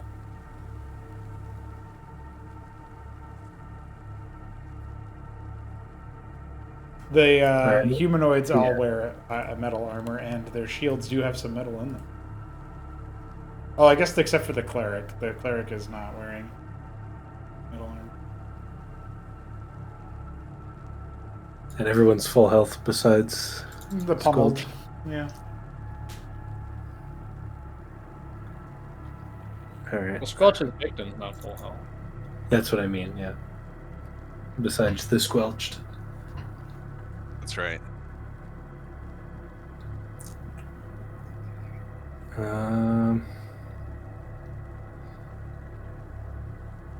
Alright, revealing himself, Selkor will spend 1 Psi in a bonus action to apply Misty Switch to the humanoid closest to the campfire. Yeah.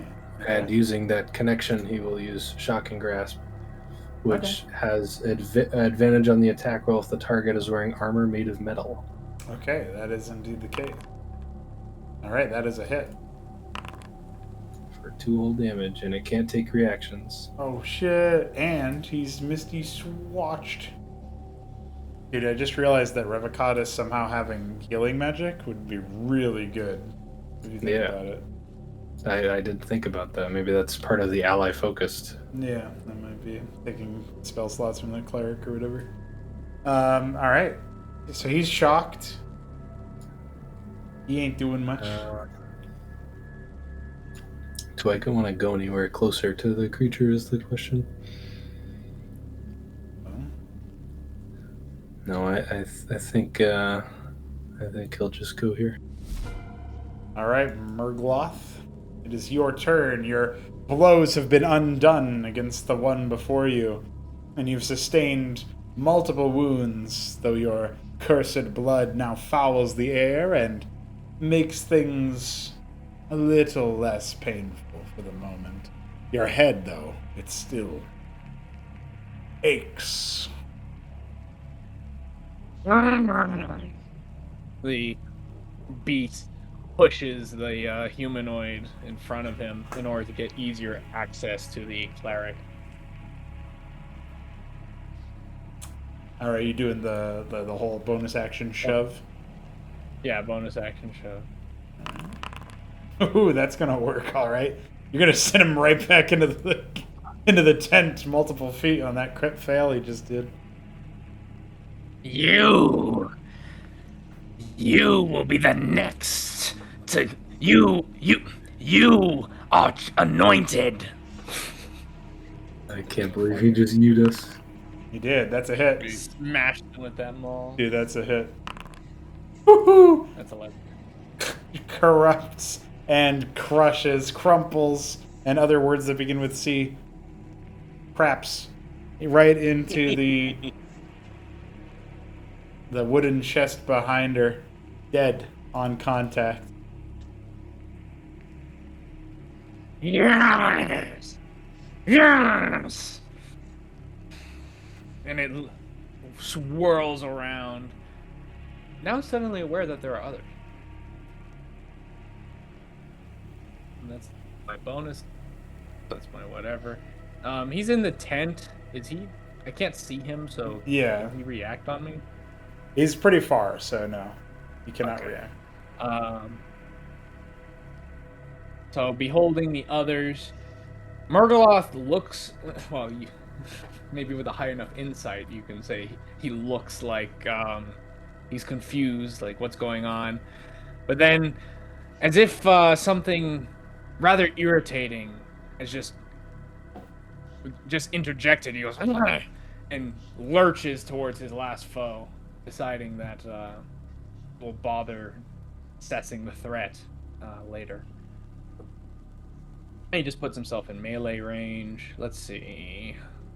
I don't have... That's a level 2 thing for Blood Knights, right? Where they get it when they hit things. It's a subclass feature, so it depends on your Oh, subclass okay, choice, okay, yeah. okay.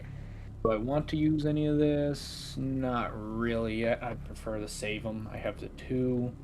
Used all my actions. Yeah, we're good. So he'll just get into reaction range. The humanoid, the man next to the campfire shouts towards you, elves. Are you affiliated with this beast? He just cut down one of Tark's own. Help us subdue him. And then attempts to strike with the spear, but it will only be a glancing blow for 3 damage. Not even enough to break your bloody shield. That still gives me the sin dice, though, right? It does, yeah. Okay. Oh, this one's gonna break. Doesn't the guy next to the campfires roll Oh his yeah, contact? you're right. Ooh, okay, so never mind. He's actually going to swap with It's you. at the end of his turn, so he still does the damage, right? No, it's on his action. So I actually have to undo that and give him the 3. So he looks to looks to aim at you, and then he gets replaced with an elf. Yes. The other one was a clean hit. Murgaloth looks at Selkor, confused. That'll be 5 damage, which will break your bloody exoskin, if you will, and cause you to have to do another one of them rolls. This one is, I guess technically it's a 8 plus 1, so you will survive it, but that means, actually I don't really know how to roll that one. Do I roll for the full damage taken? It's damage taken, yeah. Yeah, okay. That's how it's written anyway. Yeah. So in that case, you will have to burn one of your uses of Curse of Slaughter here. Which was a frenzied state causing you to lash out at your chosen foes with extreme consequences. During this frenzy, strength rolls have your proficiency bonus added to them, and you take half the damage you deal with physical attacks. And the damage is always non-lethal and can never reduce you below 1 hit point. So as this humanoid, as you look, as a strange, confused look on the monster's face, a confused look goes over the monster's face as an elf appears before it. And it looks like it might burn its reaction to respond before getting stabbed. And then those sickly orange eyes, they explode in a vibrant shade of red. And it whirls around to address its attacker. And somehow the sounds coming out of it are even more feral than before. But you, Selkor, as a disgraced student of the mage school, know that something is different. There's a acrid smell The smell of manna in the air. And that's my turn. Oh, my. Not really. Yeah. All right, the humanoid is going to attempt to shake off this grapple. Let's just say he fails. So Squelch, what will you do to this meat? Consume. Yeah, he's gonna smash more.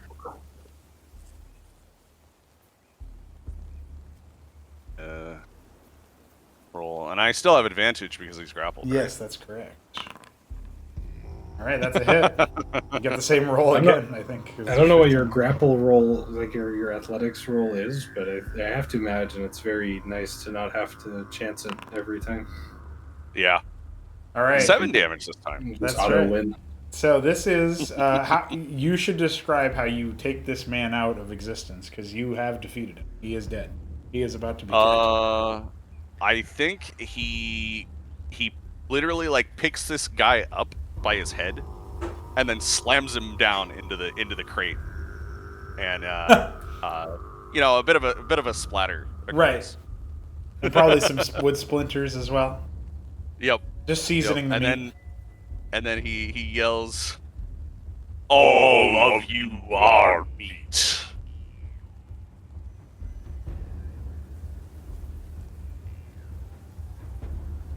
That's it. Theron, it's your turn. There's now a man who identifies as one of Tark, the settlement, and has requested your assistance in subduing this beast. Theron will take a step towards him and say, "You should consider yourself lucky. That thing was about to finish you off. Now, do stand back. I am a terrible shot." Yeah,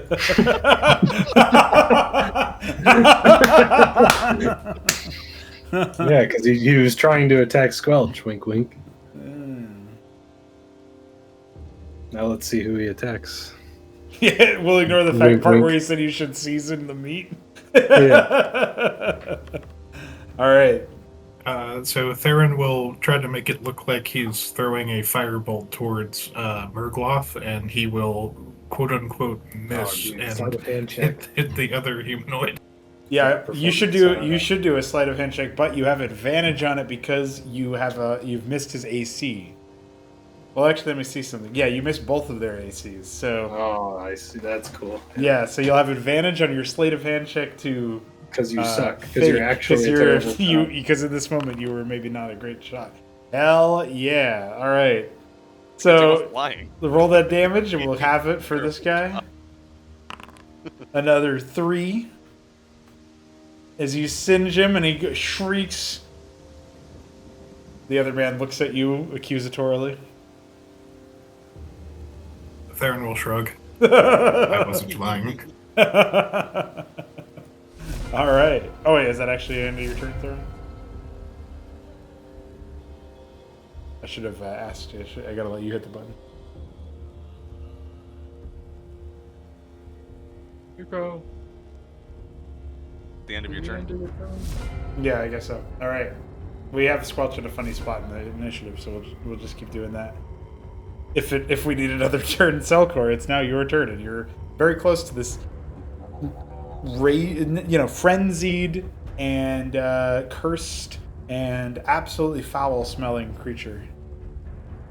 All right, so he looked at me and then turned around to address the attacker. Yes, correct. He looked at you confused. And the blood that was magically congealing to form like an exoskeleton for him is now burning with magical power. All right, so he doesn't hate me.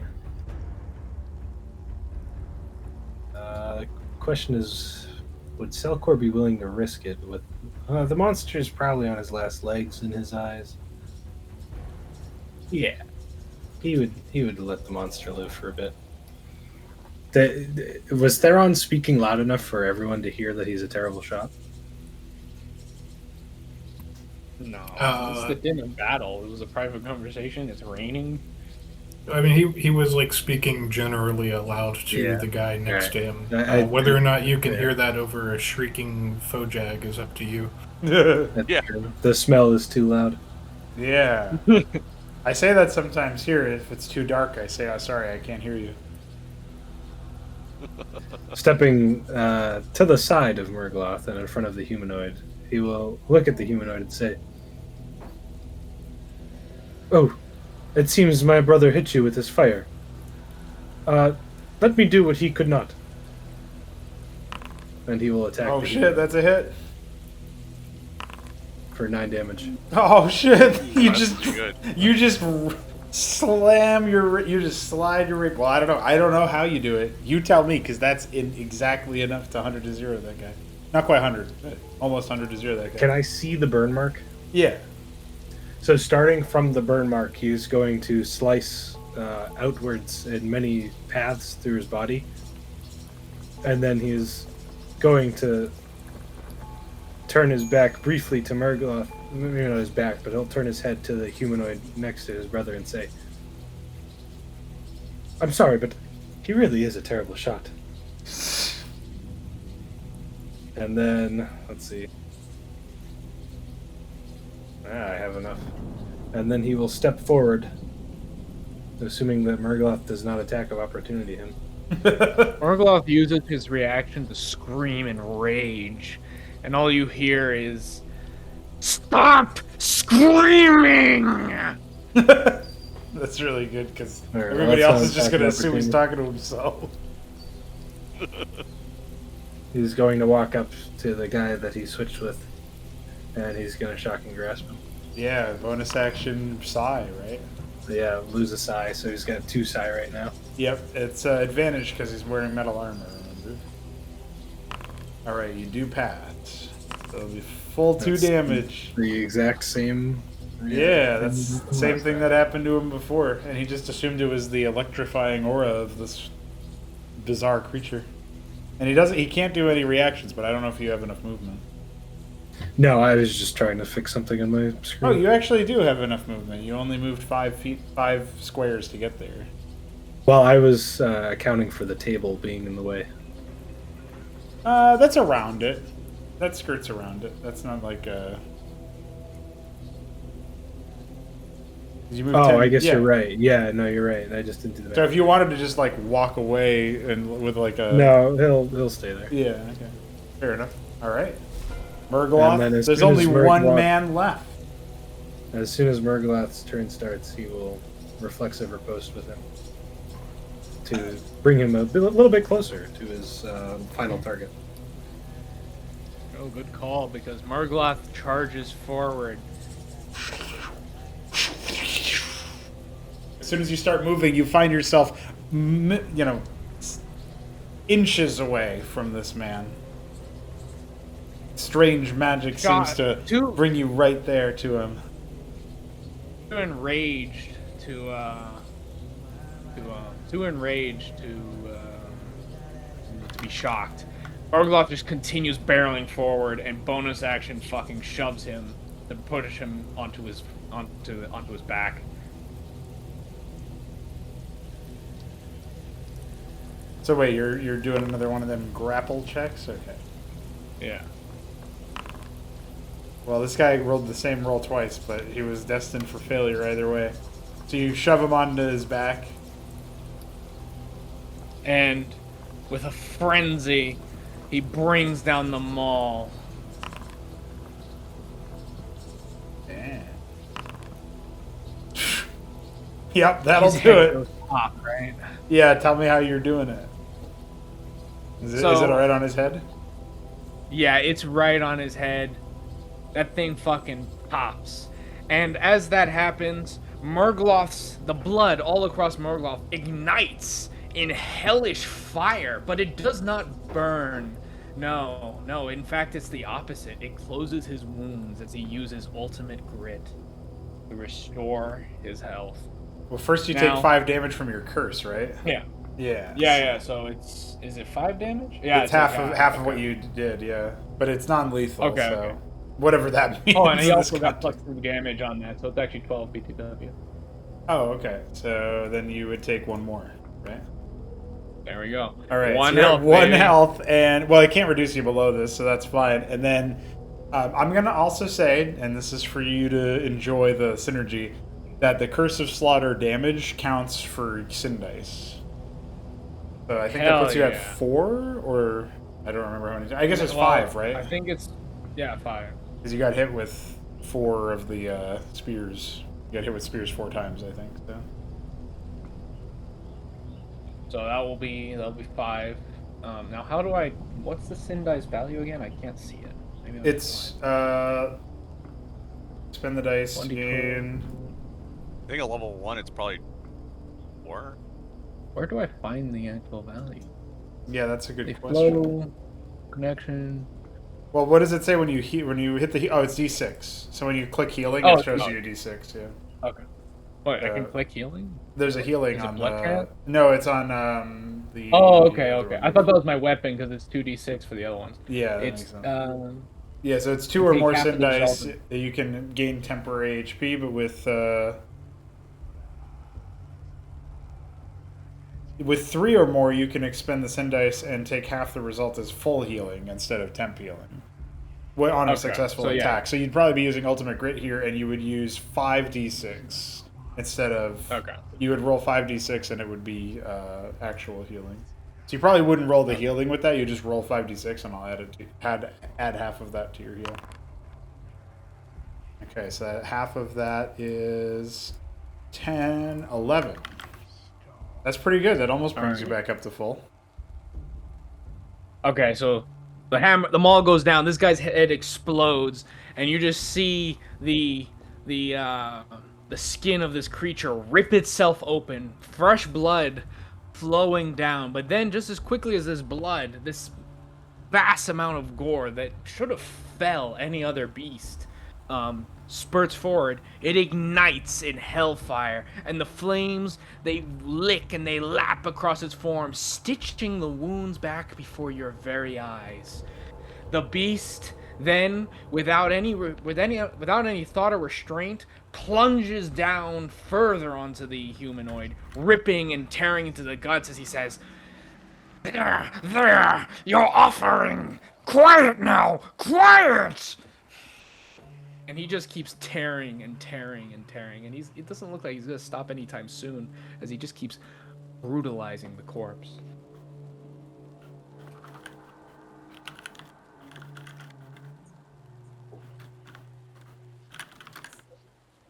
Are we still on initiative?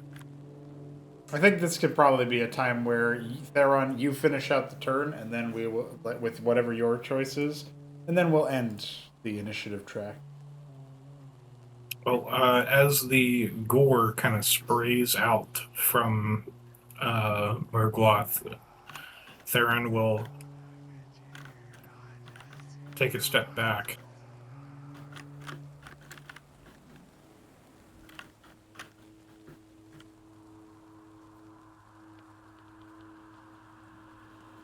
And then use prestidigitation to clean it off of himself. Oh, And good. he will say, "Well, brother, it seems we found another useful psychopath."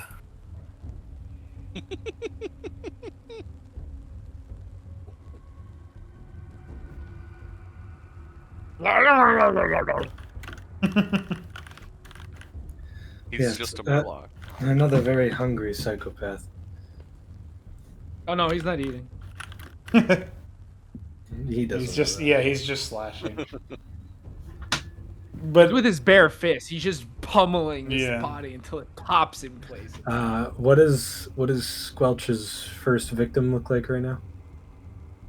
I think Squelch is actually going to drag the corpse because he's interested in seeing this weirdo. No, Squelch, a little ways away. Here, come here. There's more. Why? I like him. Yes, but there's two scrumptious bodies over here for you. he probably does actually smell good to Squelch because of the curse aura. So. Fine. Just pile them up for me. Well, that's already settled.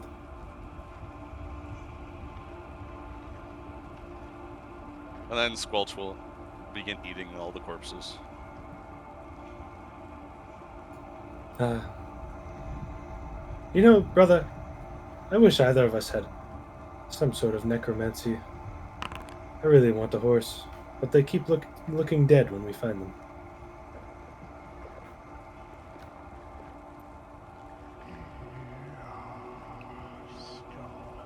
The beast. Perhaps someday, brother. Perhaps someday. The beast stops beating the humanoid, but it just sort of stares at its handiwork, rocking ever so slightly, and muttering to itself. No, no, Garlar. No new voices. No, wait, no, no, no. Karak, no!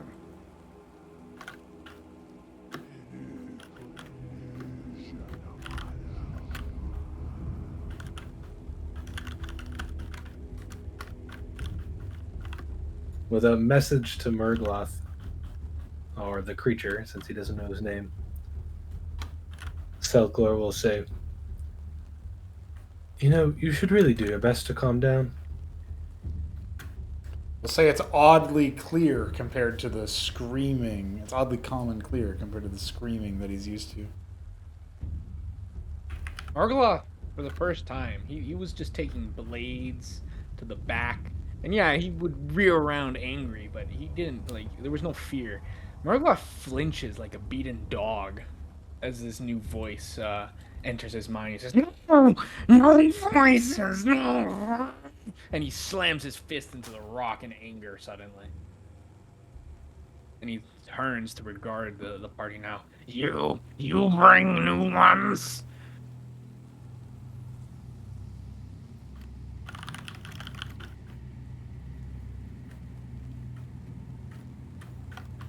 I mean, you are more than welcome to handle them on your own. I don't even know what you are. Morgloth, I am Morgloth! He says, and he steps forward, not minding the table as he shoves it with his great weight. He's not very tall, but this thing is broad. He's 5 something. He's 5 foot what? He's like 5. Yeah, he's just straight up 5 foot, but he's 350 pounds. So this thing's a miniature wall of muscle. Muscle and blood and skin and gore. I think with that more aggressive move, Squelch is probably going to abandon the corpses and move up onto the table. Looking down at Murgloth. And he's going to say, Do not threaten the bag holder. That's a good one.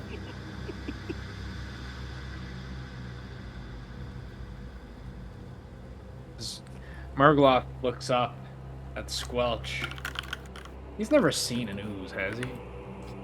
Most likely not. They are from a ancient time, and usually you would only encounter them in, like, I want to say, like, really old tombs, caves, stuff like that, like super deep Tenebral stuff, and maybe like alternate dimensions or whatever, but nothing that I think anything the party would have ever encountered.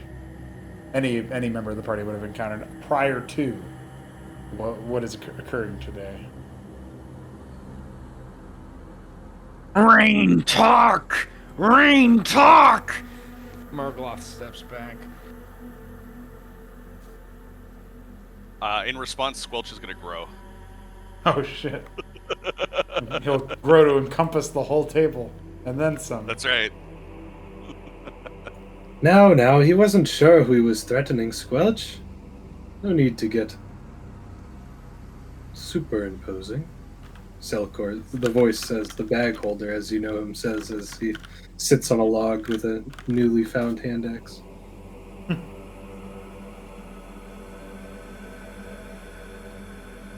Little creature, What are these voices you speak of?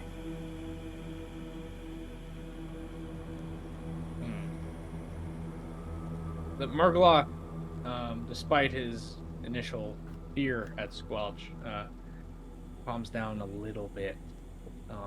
There's a sanity behind the eyes, which have returned to their former orangish color, rather than the fiery, burning red of the enraged state. And let's see if he can understand the question.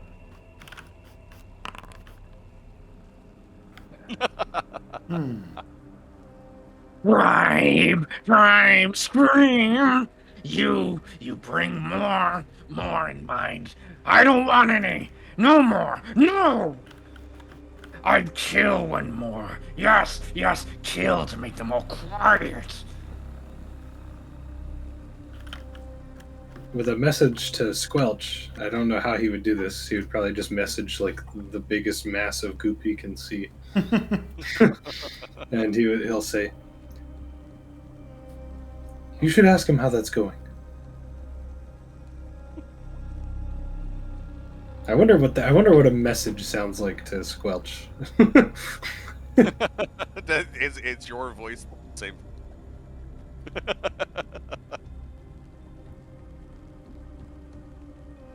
So, you killed to silence the voice, and that works?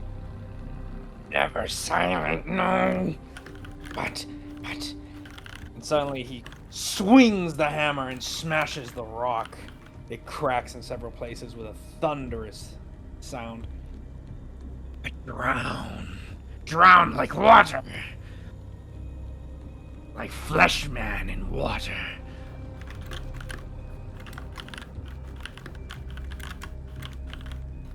Water spirit know much about drowning. You I never see. Yes, Kyrak say, Magrak say, Gorgoth, they scream. You know something, yes? Something to drown them forever. As if to say casually, Selkor will say to Theron, "You know, he's not even the weirdest one. How did we get here, brother?"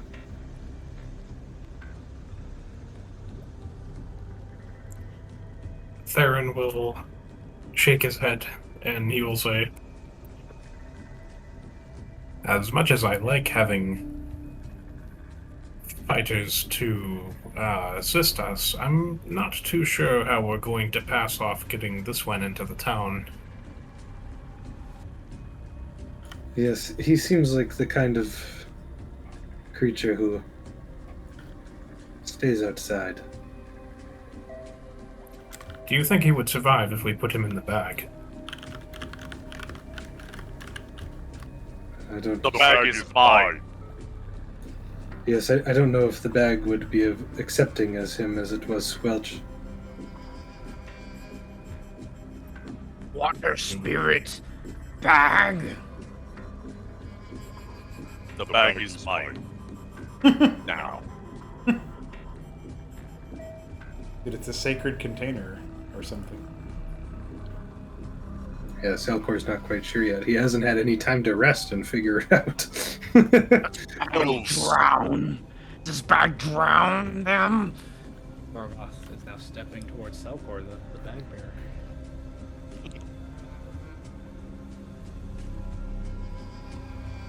Without looking at him, he's just going to say,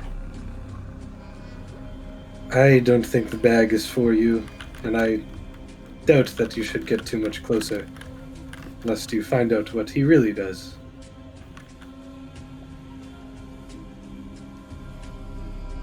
I'd be happy to take you in, and perhaps try and find a way to stop the voices with you, if you would be a little more cooperative.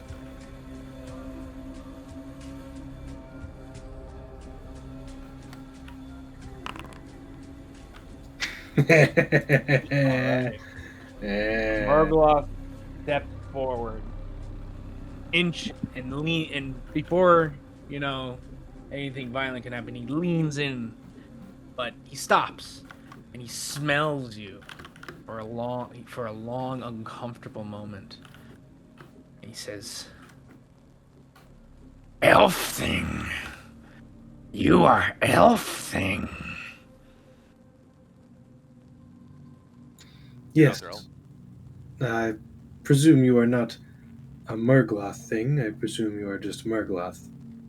Have I ever seen a creature of this kind before? Why don't you roll a flat d20? It's not for anything other than randomization. 7. You have not seen this before, but you do identify, despite the strange cursed appendages, the spikes and such that punctuate every inch or so of this creature's hide, you were able to identify its aquatic scaly hide as being, at the very least, likely candidate for one of the more cursed amphibians. And now, if you make a history check for me.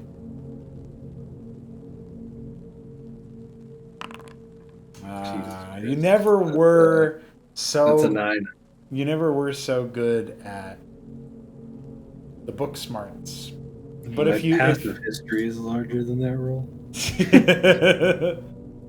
you're not able to recall the name of his species, but you know that it's a beastkin that likely is far from home. You summon water spirit. You magic. You shaman. Garan old yells about you.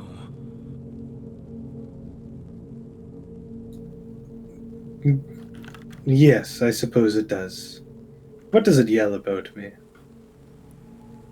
Elf things, magic. Work magic, yes. And you can look inside. Fix inside. and it places a grotesque hand on you. Despite its short stature, the grip is very strong.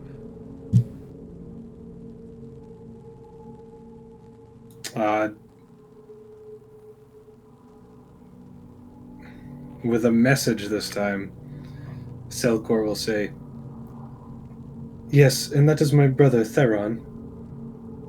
I can certainly pierce right now. Perhaps we will see inside later." The hand withdraws, and again there's that flinch of pain as Margoloth suffers the message. And he says, You speak in head. Why can't you? Why not fix now? It is the wrong place. This is just regular. It is the wrong place and the wrong time. Perhaps with a little more cooperation from yourself and some help from our world members, we will find a way. What say you, brother? Do we stay here among the dead, or do we try and handle the problem of hiding him from the people now? I say we at least search this place for anything useful, and then we can make camp a ways away and mull over our options. I like that answer. Squelch, did you, have you, how do I say this, consumed anything of use off of those bodies? That's a question. The first body that you had already begun consuming. I have an idea, Mhm. and it doesn't have to be the case, but I like it enough to mention it. I like the idea that Squelch may not know, but Selkor may be able to use either investigation or perception to try and see. Yeah, you can see if you can perceive loot inside Squelch after his consumption. It's a 3. It's too new. You're blind. It's the consumption is too new. That's right. Yeah, I mean the rain's falling on him, and he's moving too much. Maybe if little Squelch bit rolls fatigue. his own perception check, we can say that's an assist. Ah.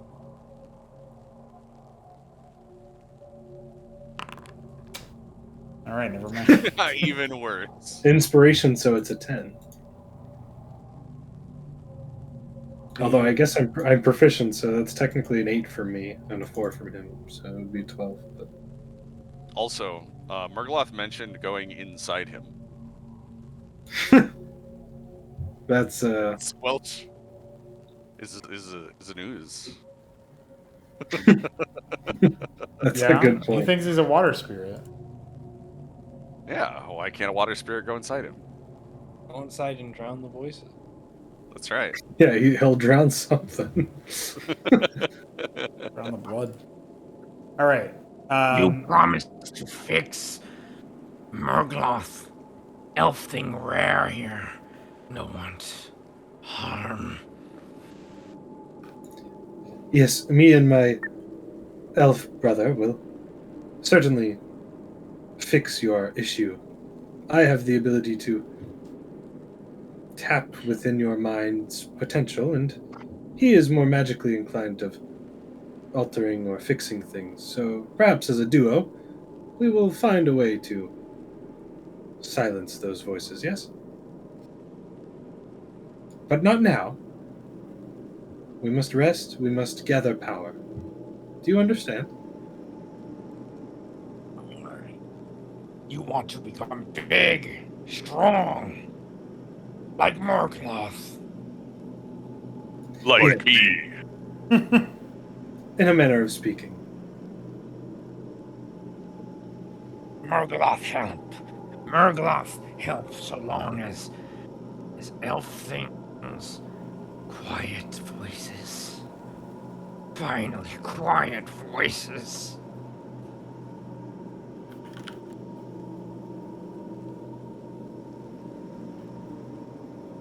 All right, Squelch, you have recovered from your.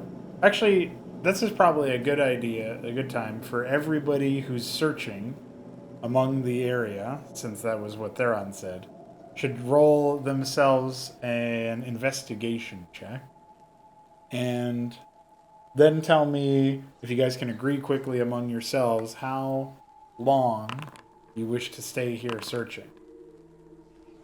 Ooh. Murgaloth will spend his time eating the horse. That's Wait, that's I'm fair. sorry, I got discorded. Do I get an investigation Yes, check? and I was going to say everybody can if they choose to be searching. Okay, that's pretty good. Can I investigate the big red tent? Sure. What are you investigating? They're on any particular area?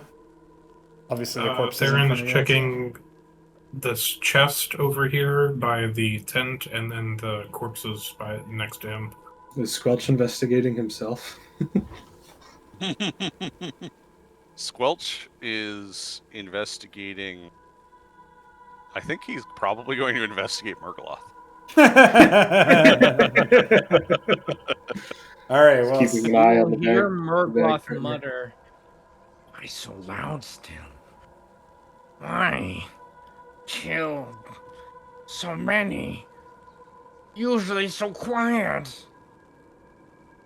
all right, Selkor, there's among the red tent, you find an additional shield, likely intended for use by the cleric, though left by the wayside in the din of battle. Nothing really particularly stellar about it. However, there's a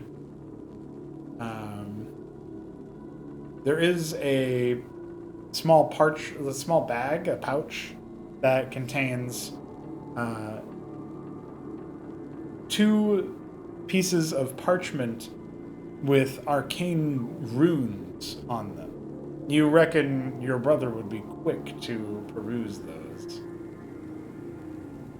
All right, so a shield. Can I, just upon a first glance sort of thing, can I roll an Arcana check? You can roll an Arcana check to examine the items. Also, worth noting that the tent also contained many rations. If you wish to stock back up in your, I would wish. yeah, And I'll leave like how many give or take. enough rations for the 4 people that were here to sustain themselves for at least a few days. So probably looking at 9 rations. All right, so I'll take 4 of them, and I'll put a separate stack of 5 for Theron. Okay. And then I will roll my Arcana check here. So, all right. Well, I was gonna say that's a minimum 10, but it was a 10. So, I think that's also technically -2, so it's a 14. So you have you're able Or to. is expertise minimum Expertise 15? is minimum 10. Yeah, so it's a and 14. it's not with the extra double from your prof bonus, so it's -2. Yeah, so it's a 14. Yeah. Okay, with a 14, Selkor, you look over the glyphs and you sense a sort of almost religious significance to these inscriptions, indicating that these scrolls are of clerical celestial magic, as opposed to the more powerful arcane destructive magics that you might see. These are likely intended for providing sustenance during battle, or perhaps even direct healing. All right. Obviously, I'm assuming this is happening while Theron's doing his stuff. So as that'll be the end of his time in the tent. So he would like to, after Theron's done with his stuff, Selkor will say, Theron, you should take a look at these. And then after he has the chance to hand them to Theron, he would like to check the next tent.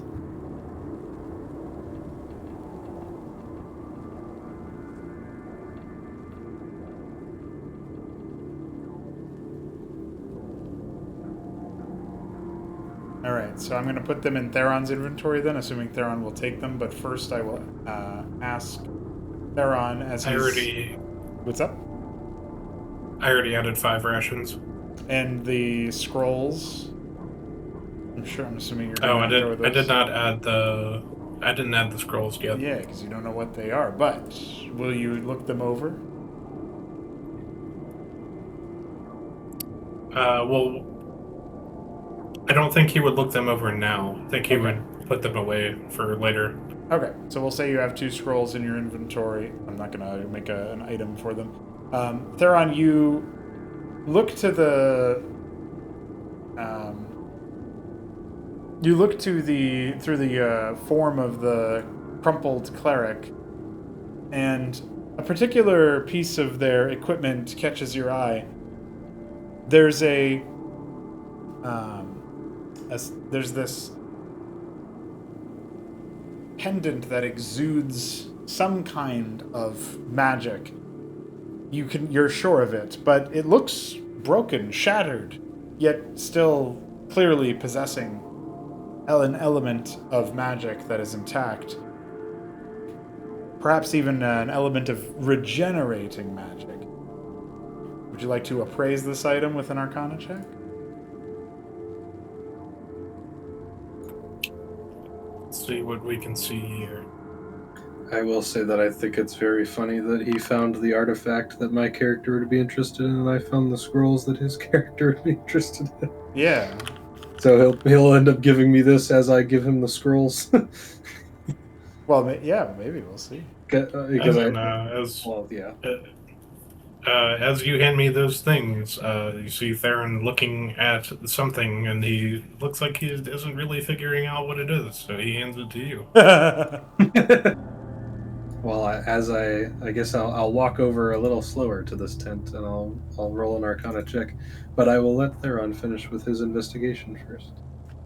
Sure. So the other things that Theron ends up finding are a collection of potions that were clearly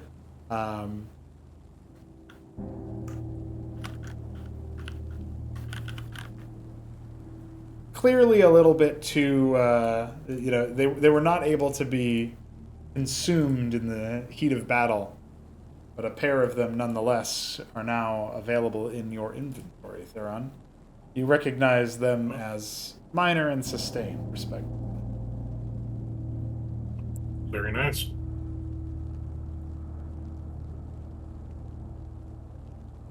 The others hold, shields, spears, shattered armor, or shattered or pierced or magically broken armor. The usual of a runt of sort of guardsmen. However, they do all contain a collective 3 gold coins. All 4 of or I guess all 3 of the corpses that you see here. Okay, going from 9 to 12 in my inventory. By the way.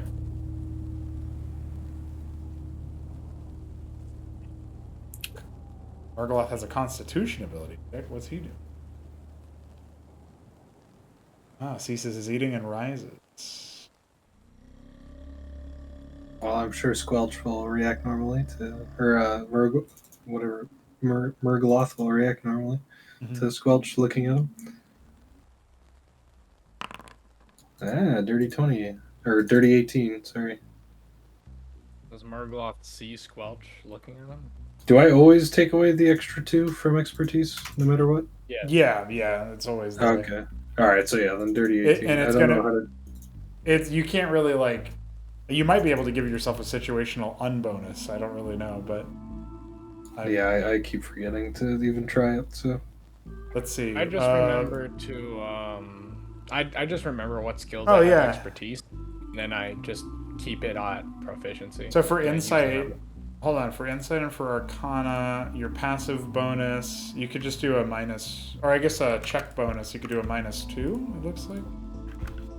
I just plugged that into both. Yeah, so. it says I see it now. Now it's okay. a +3 and a +4. So yeah, that's how you would do it. It looks like it's pretty easy. Okay. Alright, so yeah, 18. Alright. That's pretty good for you. Give me 1 sec. Just gotta give it For a... you. Eh? Let's see.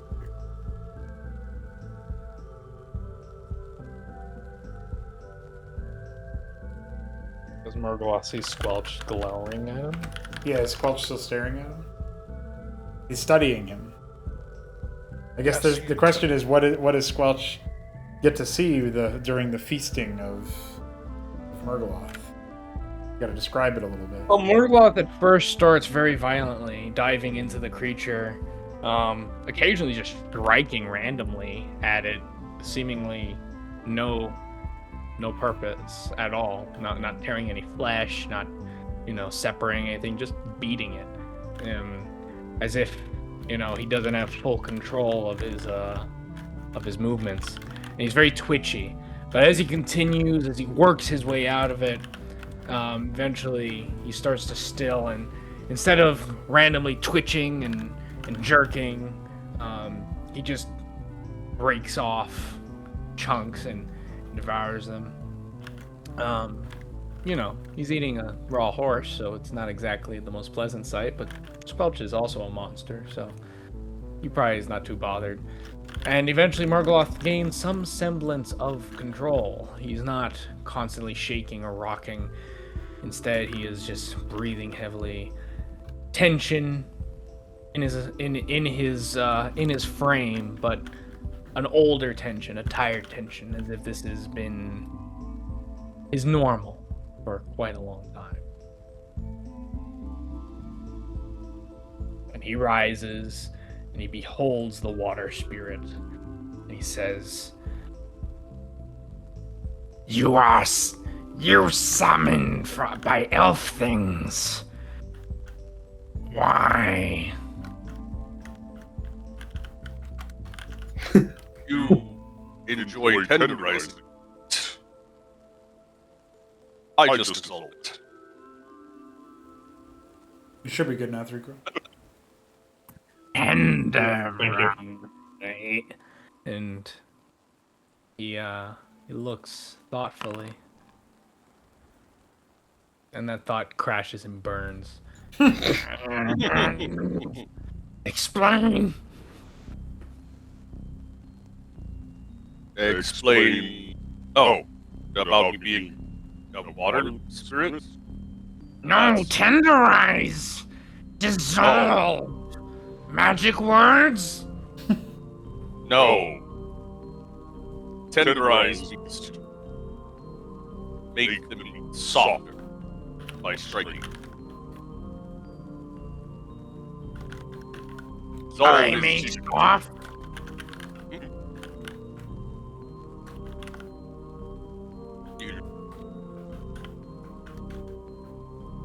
I don't know if you're speaking. I just hear a little Sorry. bit of a voice. Yeah, you can.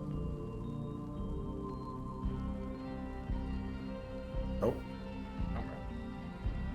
Belethal, are you there? Yeah, I'm here. Can you hear me? Yeah. I think he said you can go, Chandler, if you had something to say. Yeah. No, go. He was, Okay. that's all he said was tenderize. That's what I do. Like, he doesn't understand. I make things soft. Some humanoids prefer them to be softer. When I dissolve them, they just become hard.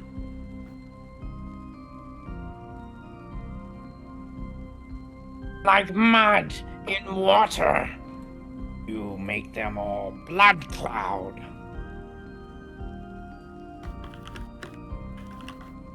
But in I you,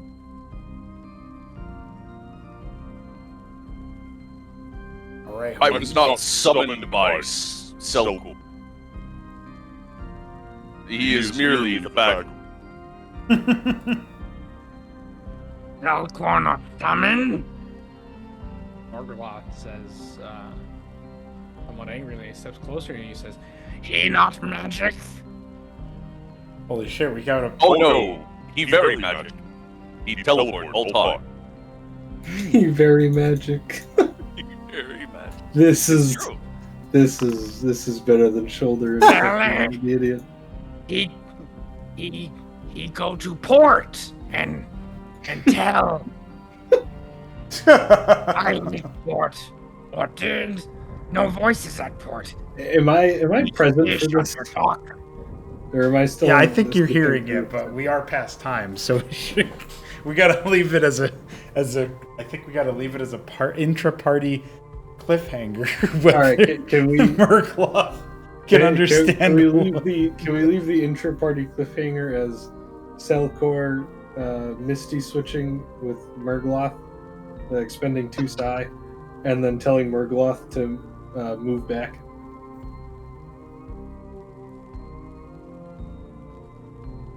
you tell him with a voice in his head? No, so he'll spend 2 psi to Misty switch with Murgloth and say, "Allow me to demonstrate. Move backwards for me, Murgloth." Demon straight? Where straight? He turns around. And that would activate the Misty switch. And then you're looking at Squelch's, well, still Squelch, but from a different angle, and suddenly Selkor is out there next to your meal. Yes, magic much. But no summon. How help if no summon? Summon voices out of head. Well, this sure is gonna Murkloth's be vocabulary. And that's is the vibrant. that's the cliffhanger. Is summon why no voices out of summon- head, dude. Summon voices out of head. Summon voice. Yep. That's And Theron, that's the- and Theron Spells does just get, go in your head. Theron does end up finding an extra minor healing potion in his journey. That guy Did was I broke find as hell. anything in that small tent? Probably not everything, since I had to fucking handle the idiocies out here. But... Yeah, I think when you come back, just remember to roll an investigation check again, and I'll let you know what you find. Okay. And that is where we go. I do have to bounce pretty quickly here, guys, but I hope you enjoyed the sesh. It was definitely went a different way than I thought it would, that's for sure. But still good. We managed to avoid another TPK.